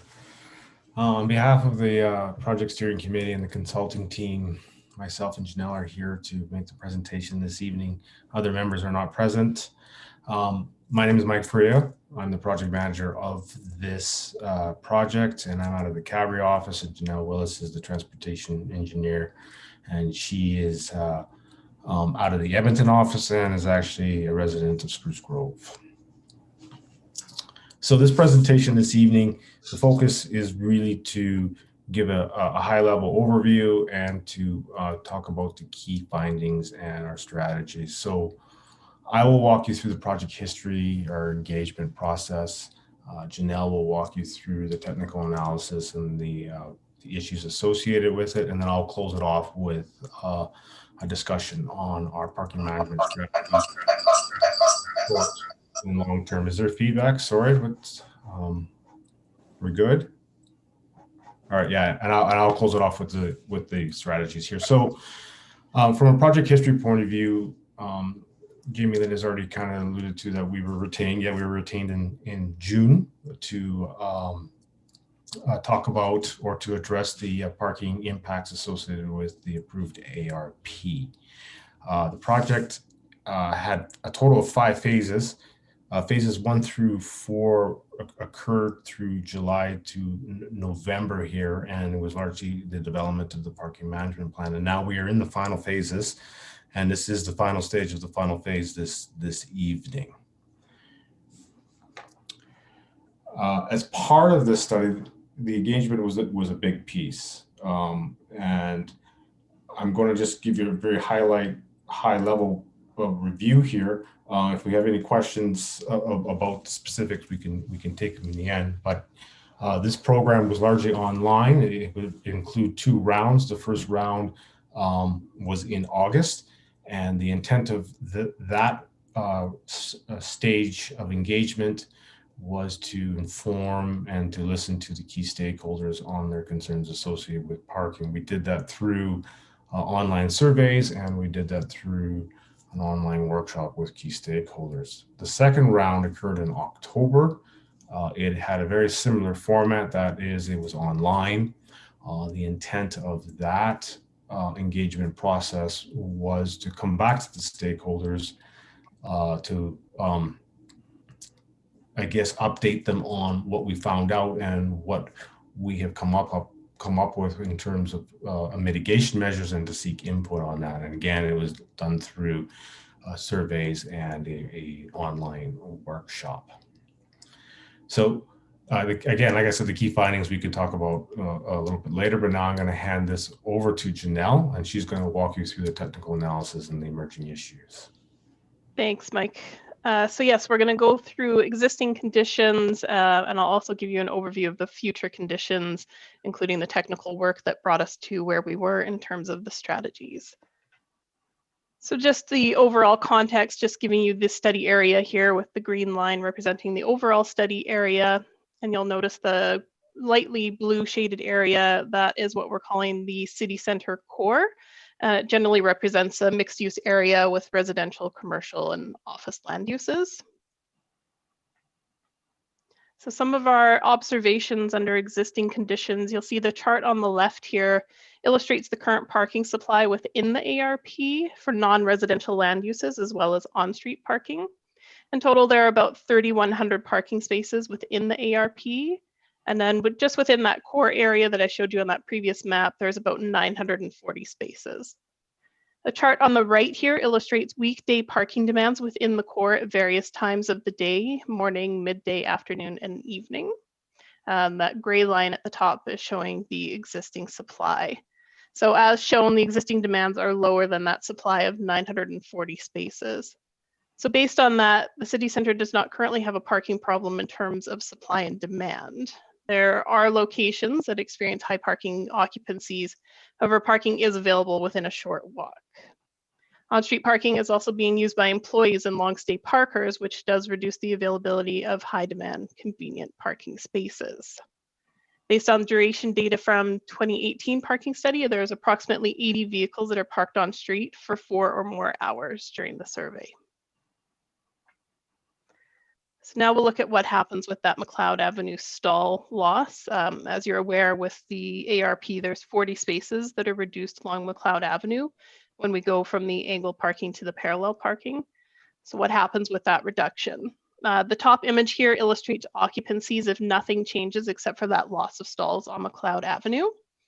And with that reduction of spaces, occupancies in the order of 85 to 100% are projected along McLeod Avenue between King Street and Queen Street. An occupancy of 85% is typically used as an upper threshold. Beyond 85%, operations tend to become less efficient and can be perceived as areas with parking problems. Parking occupancies is also noted along Main Street and Queen Street between First Avenue and McLeod Avenue are approaching that 85% threshold. However, parking demands along McLeod Avenue can shift to other nearby streets that are within a short walk, such as First Avenue and Queen and Main Street north of McLeod Avenue. The bottom image illustrates what could happen if existing long stay parkers are relocated off-street. You'll see that utilizations in the order of 85% continue to be projected along McLeod Avenue between King and Queen Street, which is at the upper threshold. But if you can't find a space within that section, you just need to drive around the corner to find available parking spaces. So next we're moving into the future conditions. We did look at some land use scenarios for the future. We made assumptions for a low and a high land use scenario. So assumptions were made regarding land area, site coverage, and building height to estimate a development area. We also made assumptions regarding the breakdown between retail, office, and residential based on anticipated built form by precinct. So the low scenario includes only main floor commercial within the core. So we're talking about single-story buildings, main floor commercial. When we go up to that high scenario, it's a lot more dense, and we're looking at that main floor commercial with office and residential uses above. Medium scenario was just developed based on an average of the low and high land use scenario. We also do note that there is residential intensification within the urban living precinct, which is just to the north of the core. It was also estimated to include about 590 to 1,045 new dwelling units within that section. So next we looked at the bylaw parking requirements. So how much parking would be needed for those various land use scenarios based on the existing bylaw parking rates. In the low scenario, 305 spaces are required for retail and office. In the medium scenario, 375 spaces for retail and office, 245 spaces for residential. And in the high scenario, 450 spaces for retail and office, 485 spaces for residential. Bylaw requirements for the urban living precinct to the north of the core is around 970 to 1715 residential spaces required based on bylaw. Next, we estimated what the actual future parking demands would be for the three land use scenarios. And we divided the parking demands into three zones, a west, central, and an east zone. And the demands were compared to the parking supply within those zones. So in the low scenario here, you see a graph on the left-hand side that illustrates the parking supply, and that's the blue graph. And then beside it in green is the parking demands. So as you can see in the low scenario, the green bars are lower than the blue bars, which indicate that parking demands associated with the low development scenario can be accommodated on site within each zone, and on-street parking is not required to support the development. However, when we go into the medium scenario, development increases, as such does parking demands. So you'll see here that the parking demands in green are higher than the off-street and on-street parking availability, which is the blue, in each zone. So parking demands are anticipated to exceed the available on-site supply, and insufficient on-street parking is available to accommodate the deficiency. Based in the medium scenario, approximately 100 additional public parking spaces within the core are projected to be required for this scenario. Moving into that high scenario, with more development comes more parking. So similar to the medium scenario, parking demands are anticipated to exceed the supply. And in this case, approximately 150 additional public parking spaces within the core are projected to be required. So based on the analysis completed in combination with the public and stakeholder consultation, a number of emerging parking issues were identified. On-street parking is the preferred location of customers' employees. Off-street lots are primarily private and are not available to all users. Some lots are not well defined, which may discourage use. There's a lack of long-term employee parking, resulting in approximately 80 employees on street for 4 or more hours. Lack of time restrictions result in long stay parkers occupying short stay spaces. Insufficient signage and information results in perceived parking issues. Winter weather and accessibility concerns are obstacles to remote parking. And finally, insufficient parking is projected to accommodate a medium to high development scenario. So using the emerging parking issues, we developed parking management strategies, and I'll pass it back over to Mike here to discuss the strategies.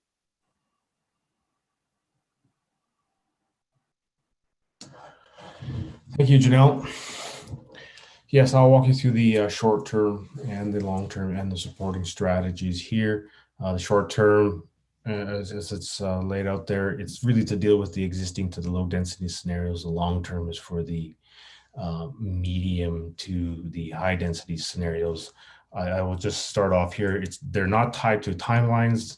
They're really tied to the level of development, and the strategies are going to be all predicated based on the rate of the development here. So to take you to the short stay strategies, as Janelle had indicated, we really don't have a parking problem from a supply demand point of view today, and we don't actually have an issue from a supply demand point of view at the low density scenario. That is, we have enough parking in the area on off street and on the street. So, but that doesn't mean there isn't any issues. As alluded by Janelle, there are specific streets that are highly utilized, and there are also some issues with the types of parkers, I would say, in the high demand areas. So that's how we developed this particular strategy for the short term. So in essence, it's really to deal with the existing supply and how do we manage that. So to address the issues with parking in the high demand areas, at this point, we are recommending that you do have time restrictions between 9 and 6 p.m. between Monday and Friday. The intent would be to turn over the stall as much as possible so that the stall was always available for the customer here. So as I had mentioned, there is an issue with long stay parkers in the prime areas, and about 80 vehicles, customers, whatever, it's about that number is parking in that area. Ideally, we want them relocated to areas that are not in the high demands areas. And so this strategy is focused on pushing those types of users to First Ave on the south side and actually have that particular face of the street unrestricted so that they're not impacted because they are long stay parkers. But with this strategy, it allows us to free up the space for customers in the prime areas like on McLeod there. In addition to the strategy for First Ave, that is relocating the long stay parkers there, shared parking should be also considered at this point in time. But we all do know that largely a lot of these lots are private, so this is a difficult thing to implement, but it would just require agreements between various landowners and possibly the city here to promote long stay parking to those areas and long stay customers to those areas as well, in addition to First there, which then allows the street to be freed up for more customer parking. So once we get to the medium and high density scenarios, just to paint the picture, at this point in time, there is a deficiency in the area. So what does that mean? That means the street is actually full, all of it. And the off-street spaces are actually full. So we need to find a home for up to 100 to 150 spaces, depending on the scenario. Now, we need to do that in steps. Part one is we need to deal with the street. Now, at this point, we know the street is full. We also want the street to operate efficiently.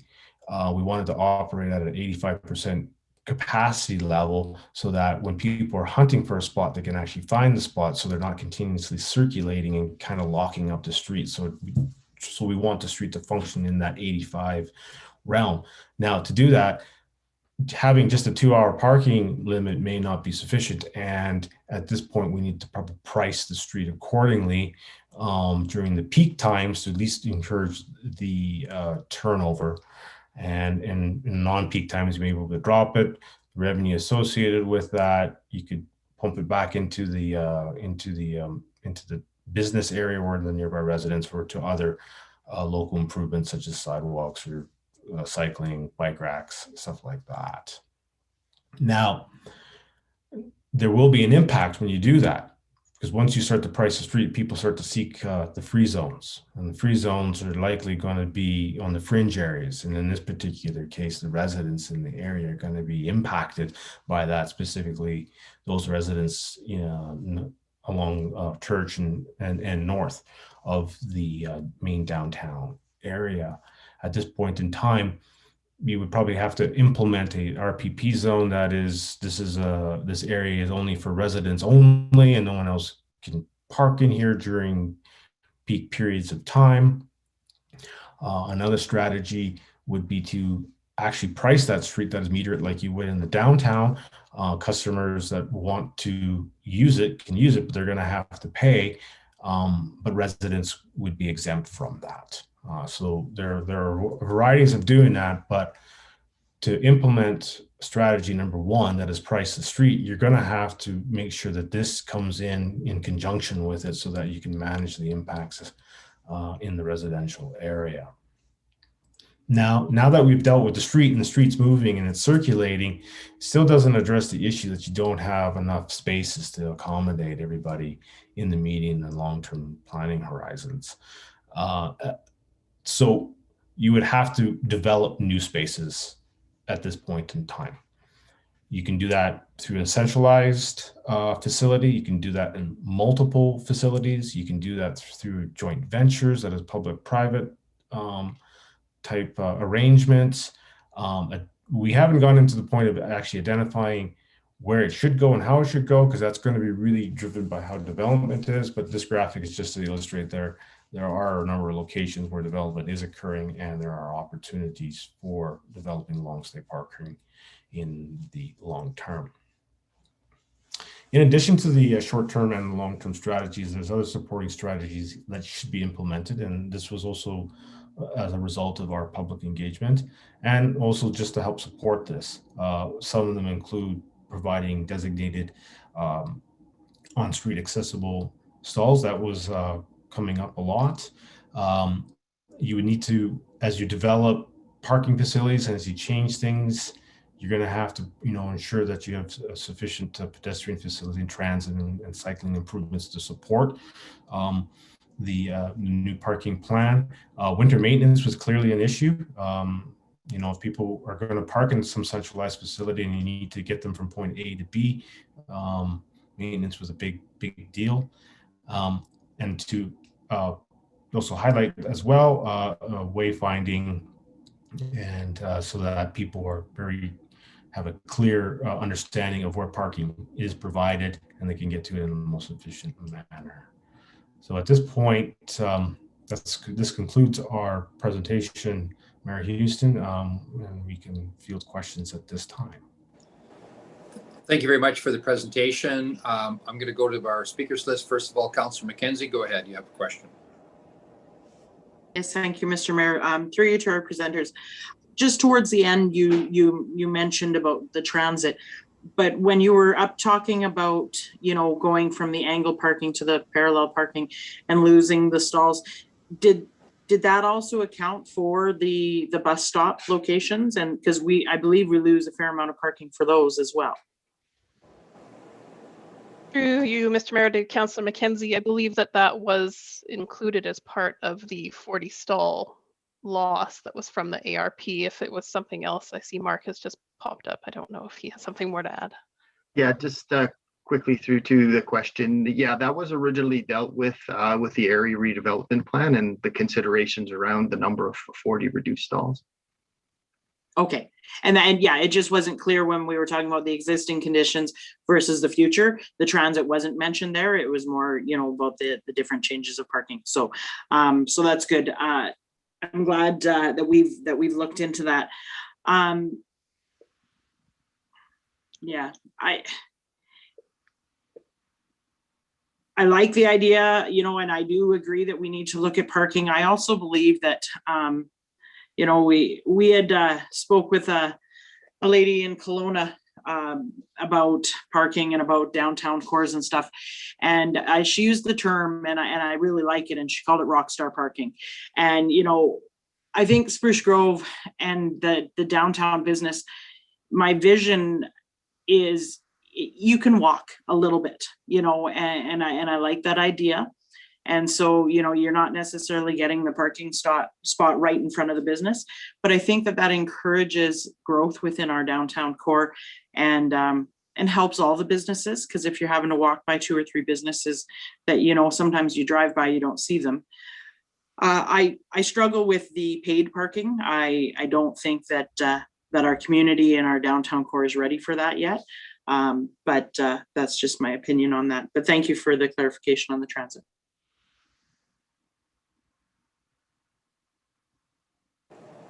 Okay, thank you very much. Anybody else have any questions or comments? Mr. Walker, I have a question very quickly in regards to paid parking.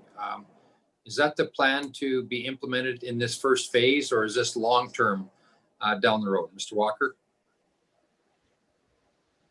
You're muted, Mr. Walker. Through Mr. Mayor, this is a long-term strategy. There's no intent to implement paid parking today. The first objective here was to demonstrate, or was to basically look at the loss of the 40 stalls to see if there, you know, what sort of impacts would be on parking, the parking supply demand balance in the city center. Until we see a substantial reinvestment and redevelopment in the city core, there is no requirement basically to go to paid parking or looking at development of new parking lots. So really, this is a situation where over time, as redevelopment occurs, there's going to be increased parking pressures. We're going to have to look at other strategies, and one of those strategies could be paid parking. Another strategy is we look at ways of increasing the supply of parking. This may involve acquiring land off, you know, for off-street parking, stuff like that. But those are all intended to be longer-term strategies. There is no intent basically today to bring in paid parking. So, okay, thank you. That's an important question. Councillor Acker, go ahead. Thank you, Mr. Mayor, and thank you so much for the presentation. A lot of good detail with all the appendices that you provided with the stakeholder feedback. And yeah, I would have a trouble looking at paid parking today as well. So I'm glad we're not looking at that today. Just a question, and it's something I need to wrap my head around, but as I see us, even your forecast of medium to high densification as we work through this plan, that we're going to be short to 100 to 150 stalls. Is there a potential to be looking at our land use and what we require, especially when we see today that our land use isn't adequate when we have commercial buildings that can't even, provide parking for their staff, that they're being pushed out onto the on-street? Is there a possibility as we look for redevelopment to maybe have to increase, those requirements that for them to hold their own on-site parking? Just, I know we have residential growth, but we're also going to have commercial growth. And it seems to be, we aren't enforcing, or we're not asking them to provide what they need to provide, creating this on-street issue. So just a question.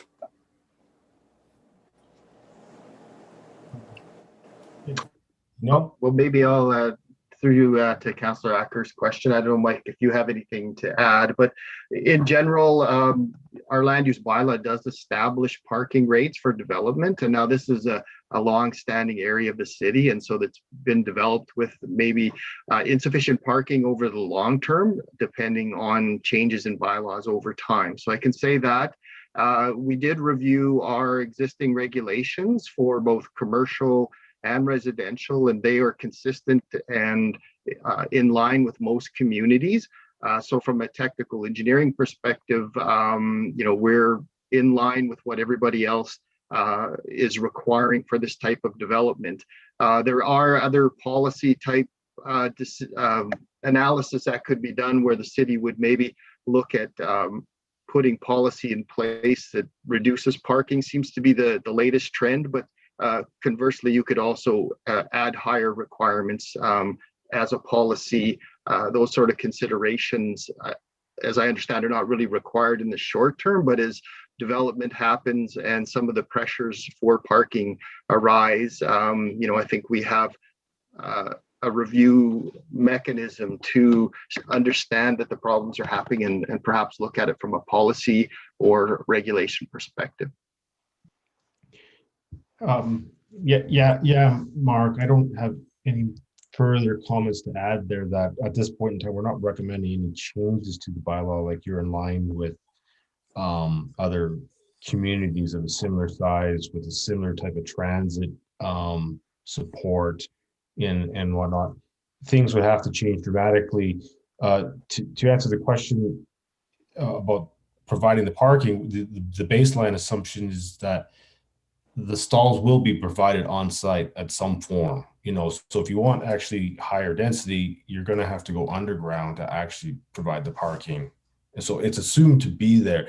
If it can't be provided due to constraints, then there's other issues on the cash and lieu and trying to figure out how to find a home for those spaces in a different location. I hope that answers your question.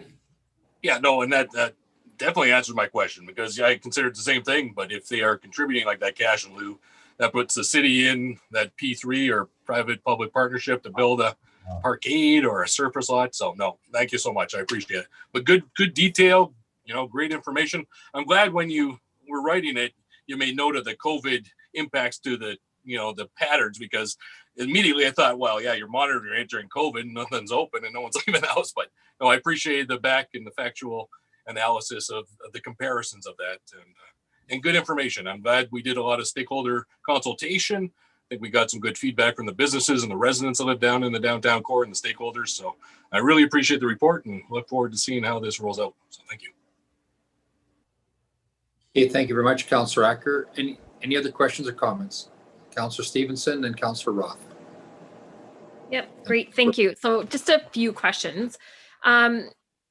So now with the change in the construction seasons, the way we're doing 21 and then 22, are we still hoping to take away the angle parking and putting it to parallel parking, or are we going to wait until we rip up the road, and then when the road is back, then it's parallel? So we're not doing too much disruption right away. Is that the goal? Mr. Mayor, the intent basically is that it will stay the way it is until the work is done in the city center. So. Okay, so 2022, when everything's redone, suddenly we have really nice. Okay.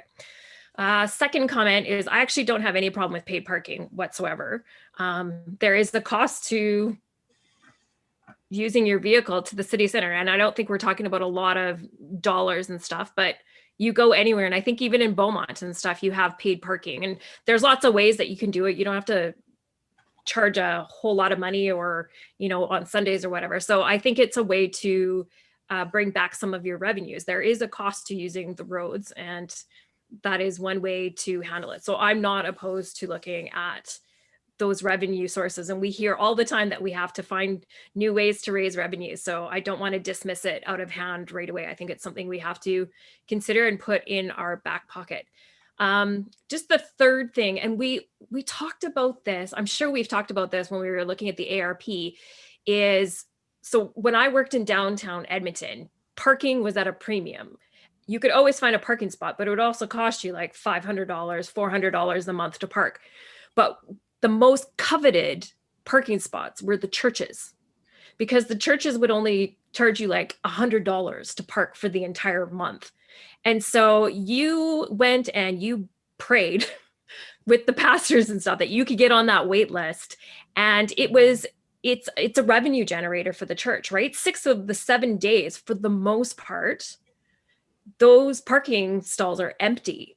And we have a number of churches in the city center that I think if we could work with them and partner with them, I think of the Church of Latter-day Saints. I think of, it's the old Catholic church. So I think it's a Lutheran church now. There's a number of churches that have parking spots that I think they would welcome the revenue. And, even if you charge $50 a month for an employee to know they have a guaranteed spot when they go to work, day in and day out, I think that's an opportunity for us to work with them. You get a parking pass, and it's lovely that way. And then that way you're also taking the employees off of street parking if you need that type of parking. So I think there's a lot of different initiatives that we can do to work with some of the city center. It doesn't have to be churches. It can be anyone that has a number of parking spots. And, I know some people might say, well, what happens if there's other events going on at the church?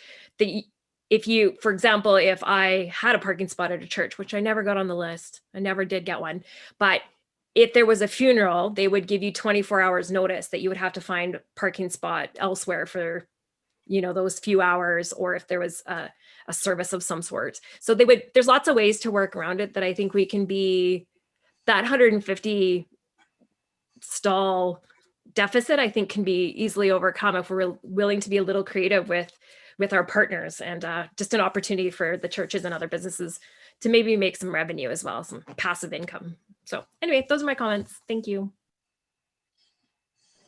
Okay, thank you, Councillor Roth and Councillor Oldham. Thank you, Mayor Houston. Well, I don't think that this community is ready for paid parking at this time. I think the church idea is a really good idea.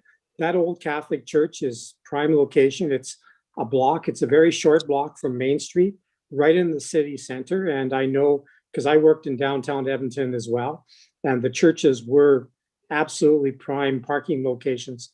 Again, if you could work yourself to the top of the queue, perhaps through prayer. I don't know if that worked, but there's no doubt in my mind that the number one problem in the minds of people, both the patrons and customers of businesses and the business operators themselves, is a perception that this will create, that parking is limited now, and this downtown redevelopment project will create an exasperated parking issue. And I don't think that's necessarily the case. Sure, parking will be more of a premium, but I'm aware of a number of businesses where there are employees of the businesses who have parking behind their building, but they don't use them. And part of the problem is because forever and forever, we've had a 2-hour parking limit on McLeod Avenue, but I don't believe that it's ever been enforced. And perhaps that's partly our problem. So I think that there is ample parking in the area. People are just not accustomed in Spruce Grove. They're not accustomed to walking a block to find a parking spot and then walking to the business that they're going to frequent. I think people will adapt quickly and easily. And I think once they get used to the idea that maybe they just have to park around the corner and up the street, and it'll be a 60-second or a 2-minute walk to the business of their choice, I think people will adapt very easily. They'll become very used to, very accustomed to making that short trip. It's just that right now, people in Spruce Grove, and this tends to be a problem with smaller communities in general, people don't want to walk. They want to park right in front of the business. And if they can't get in front of the business, then they feel hard done by. So I think people will adapt quickly and easily, and I don't think that parking will be a problem. And I've had this question from a number of businesses, by the way, people who have expressed the complaint that you're just going to be making parking a bigger problem than it already is. But I think they'll get used to it. So those are my comments. Great idea with the churches, by the way. Thank you. I'm done. Thank you, Councillor Roth. I knew you had some good insights because I recall always trying to keep an eye out to see if you were parking your car in front of your business when I drove by. And it didn't happen very often, but once in a while. Almost never, Mayor Houston. I was keeping an eye. Councillor Oldham, go ahead. Thanks, Mayor. And just to add to Councillor Roth's comment, I did a little bit of research this week and came across an article that talked about the interesting fact that people will go to a big box store, say Superstore or Walmart in Spruce Grove, for example, and they'll have to park at the other end of the parking lot and walk the equivalent of 3 blocks to get in the store, and then walk around the store and take 5,000 steps in 45 minutes or whatever. But there's something about that downtown mentality that we just need to tackle. And it's a perception. It's not something that's rooted in anything more than that matter of convenience. And it may be a perk that maybe a downtown community thinks that they can provide, but people will adjust. I know when I go to Superstore, I always park kind of coming out to the same side and far away, because then you always know where your vehicle is and you don't lose it. So I think that the whole parking close is a mentality that doesn't even exist outside when you go to other places, a mall, for example, or a big box store. So it's an interesting thing that people seem to hold on to that I think we just need to communicate and work through. I also wonder, when we look at the medium to long-term planning, and I know we're talking, when you look at our ARP, we're talking 15, 20 plus years out by the time densification and all those things happen. I wonder how vehicles are going to be used in 15 to 20 years. We talk about how fast our society is changing and shared vehicles down the road and increased public transit. So I actually think 15 to 20 years from now, we'll be looking at transit through a different lens than we are now. And it may be different. Obviously, we can't predict that, but the models that we use are probably based on the concept of how vehicles are used in today's world. And I think that could change over time. I had in my notes to talk about the shared parking. It was in the report. Spruce Grove Composite High School actually has a shared parking, maybe not an official agreement with the church across the street, that for special events and other things, we use their parking lot, but they also let us know when, us as the school, I teach there, they let us know when it's not going to be available for a funeral or otherwise. So there's already an agreement for free that the church, out of goodwill and wanting to be good community members, do for the students and sometimes the staff at the high school. So that exists to a certain extent, and I think we can build on that idea. One question I had, in the agenda package, not in the presentation, but further along in the package, it talks about efficiencies and more parking spots might be able to be found through alleys and on-site parking. Cleaning up maybe back alley areas and defining parking spots, painting lines and ensuring that, behind here, it's actually defined that we have X number of spots. I'd be super interested to know how many spots we could recover using that method. Through you, Mr. Mayor, to Councillor Oldman, I don't know if it's a matter of getting more stalls than what I've already assumed in the work that we've done. It's just making them used more efficiently, that you could actually get people going from the street to those parking lots because they are more well-defined. So it's not increasing your supply, it's just, again, making it more efficient to use those. Maybe increasing the use of what's close and convenient. I think that the shared parking and the alley/on-site parking may alleviate a lot of the numbers in decrease when we make our changes here in the next few years. Those are my questions and comments. I think we need to, make some strides in the next couple of years and have some projections and ideas for down the road. But again, the world's going to be a different place in 15 to 20 years. Mentalities will be different. And I think one step at a time is I'm comfortable with, and we'll see what comes next. And I think I'm looking forward to all that's coming to our downtown, and dealing with the parking issue is part of that. So thanks for the opportunity to have some input tonight. Okay, thank you very much, Councillor Oldham. Councillor Grilke has a comment. Yeah, thank you, Mr. Mayor. This is a lot of great information, and I certainly appreciate it. I was disheartened to see that there was only 9 participants in the stakeholder workshop, but that's better than 0, so I'll take that. I think when Councillor Roth said that there's been 2-hour parking on McLeod and it hasn't been enforced, my fear is that it actually would be enforced and become kind of a police state where we want to encourage people to go down to that area, and inherently lazy people like me like to park in front of the business that they're going to go and shop at and turn over those stalls. So it's trying to find that balance. And I think the problem with long stay parking, probably mostly employees, could be alleviated by pursuing partnerships. So I'm really supportive of that. And I know that's not going to be an easy job, but I know our administration and whoever else that we task with that would be up for the challenge. One other thing that was talked about was signage. And I'm wondering if there's maybe an opportunity to partner with the CCBA or something to offer grants for businesses for signage.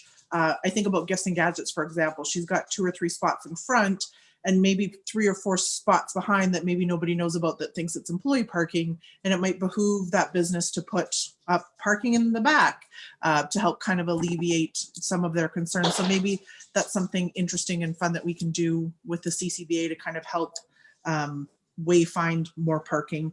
But I certainly agree that this is a real and perceived, depending on the time of year, problem, and it's probably a bit of a daunting task, but I think armed with this information, we can make some good decisions. So I look forward to it being brought forward. Or I guess, where do we go from here is the next question, or my question. I feel like I'm talking in circles. What's the next step with this information? Is it an actual plan and report? Dave, did you want to take that one, or? Sure. All right. Through you, Mr. Mayor, the intent basically is, first of all, is we wanted to address some of the perceptions out there about parking. And so the key purpose of this report is really to say, we looked at it when the ARP was done, and we've looked at it since, and essentially that the conclusions that were reached previously are in fact valid. So that with respect to the current situation today, and in the short term at least, there is not a parking issue. There is ample stalls. It may require people to do a little more walking. Beyond that, there are a number of strategies which have been set out. What we would be looking at is evaluating those strategies with respect to how we would adopt them through the next number of years and so on. Again, I mean, certainly the comment with regard to the opportunities for shared parking with the churches and others is something that we would certainly want to look into. And again, it would, part of the process we're going through now with regard to the city center, this is a good time to start those kinds of discussions, and so on. So I think importantly, it is going to provide some direction basically to doing further work on some of the options, and making sure that as the work on the city center proceeds, and we start seeing some new development and so on, we are going to have some strategies in our pocket here that we'll be able to bring fairly quickly. Again, the important thing is to do the work now, do the planning now, because you don't want to have to do it once it becomes a problem. So you want to really get the pieces in place, and so on. And for some of the stuff, for example, with regard to parking for staff and so on. I mean, there's certainly an opportunity to have some discussion with some of the businesses in the city center. And if it does require, for example, looking at opportunities for shared parking, looking at opportunities with regard to parking behind businesses and stuff like that, we can certainly have a very proactive role in that, and so on. So I think it really provides us with a roadmap going forward. And not necessarily, that there's any need to come back and say, well, we need some new policies and stuff like that. Really, what this report was intended to do was to provide some future guidance in terms of the kind of strategies that we want to consider, and begin thinking about it now, and maybe doing some of that advanced planning. Okay, so all right. Then really right now, like, my fear is that with some of the new development, and I know that it was represented in the research, that it will be a problem sooner than maybe we anticipate with our downtown work. But what I'm hearing is that we'll have some strategies ready to go that we could potentially implement, and we'll be working on partnerships and creative solutions in the meantime. That's certainly fair. Certainly, I mean, there wouldn't be any dramatic changes in policy or anything of that nature without coming back to council. I mean, there's not, but again, there's a lot of things that we can do around the edges with regard to looking at strategies for increasing supply. And again, these are more initiatives that require working directly with businesses as well as churches and property owners who do have area that might where they might be able to allow for parking. So it's more along that line. I think that if we end up looking at some point in time where there is a decision, for example, we reach the point where we need to create some additional parking. And at that point, we may, for example, look at wanting to acquire some land to do a parking lot and so forth. So that kind of stuff would certainly come back to council for a decision on. But again, our task right now is really simply to say that's one of the tools that in future would be available to us when it's needed. We would do some advanced thinking about if we were basically going to acquire land for offsite parking. Where should that be? So we would start doing that sort of thinking, and quite frankly, as the ARP is proceeding, I mean that's the kind of stuff that we should be looking at. So. Okay, all right then. I guess that's my questions and comments. Thank you, Mr. Mayor. Okay, thank you very much, Councillor Grilke. I think that pretty much concludes the questions and comments, and thank you, everyone. I'm just about out of battery here on my second here. So if I click out, I'm going to be going to an iPhone. So anyway, we'll have some technical problems hopefully fixed up next week. A couple of things. I think Councillor Roth kind of nails it when he talks about people wanting to park right in front of the business when they go there, and we end up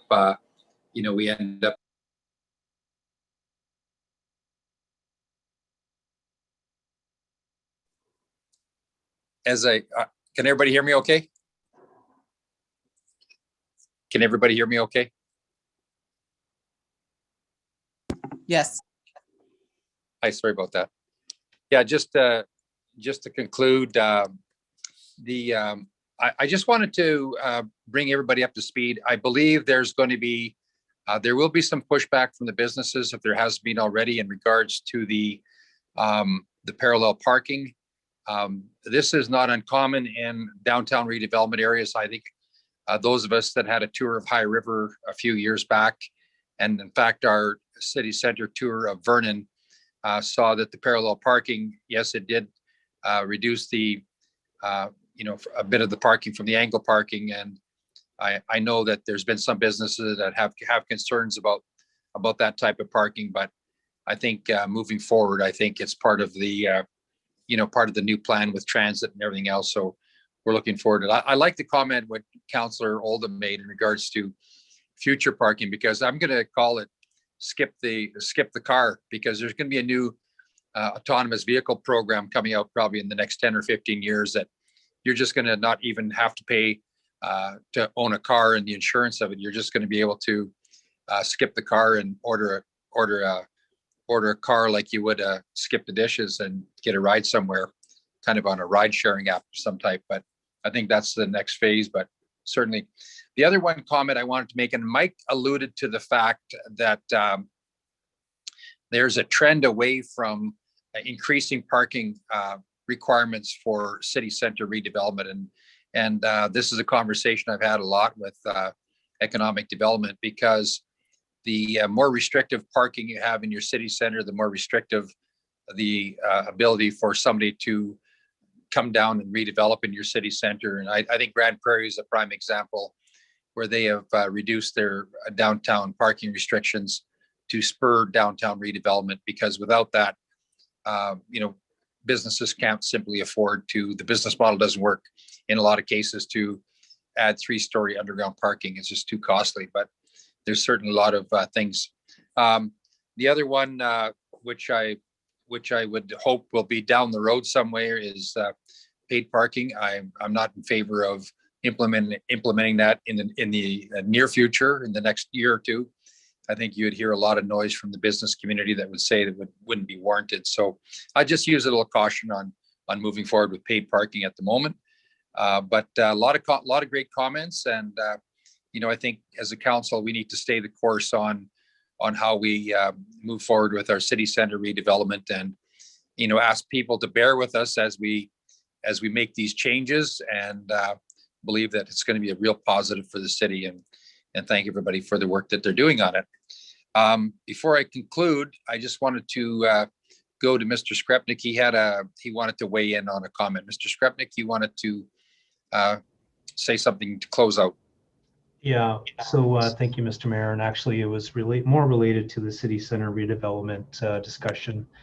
And I really appreciated the discussion tonight on the really critical importance of that project, and certainly appreciate council's desire to be very engaged in sort of final plan, design, etc. So I just really wanted to take this opportunity to reassure Mayor and council that we will come back to council with sort of some final design pieces. We do have a little bit more engagement to do with CCBA, but I didn't want to leave, I didn't want council to leave with the perspective that we wouldn't be back to get sort of final concurrence on kind of options, and we certainly heard a lot tonight, so we did hear that, and I just wanted to provide that reassurance to Mayor and council. Thank you, Mr. Mayor. Okay, thank you very much, and getting some feedback now.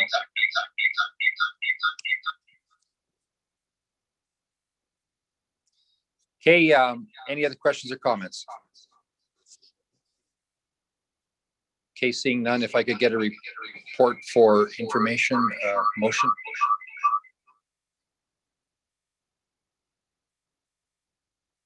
Go ahead. I guess Councillor Oldham and I raise our hands simultaneously. Mr. Mayor, I'll move that the city center parking management plan be received as information.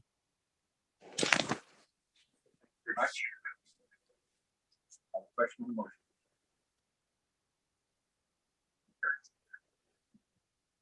Councillor McKenzie didn't vote. He did. Okay, thank you very much.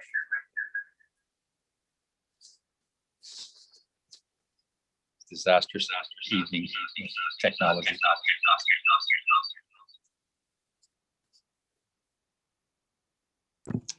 Mr. Skrepnik, you need some staff to fix my problem. Absolutely. Motion to adjourn, Mayor. Motion to adjourn. I'll call the question on the motion. Good night, everyone.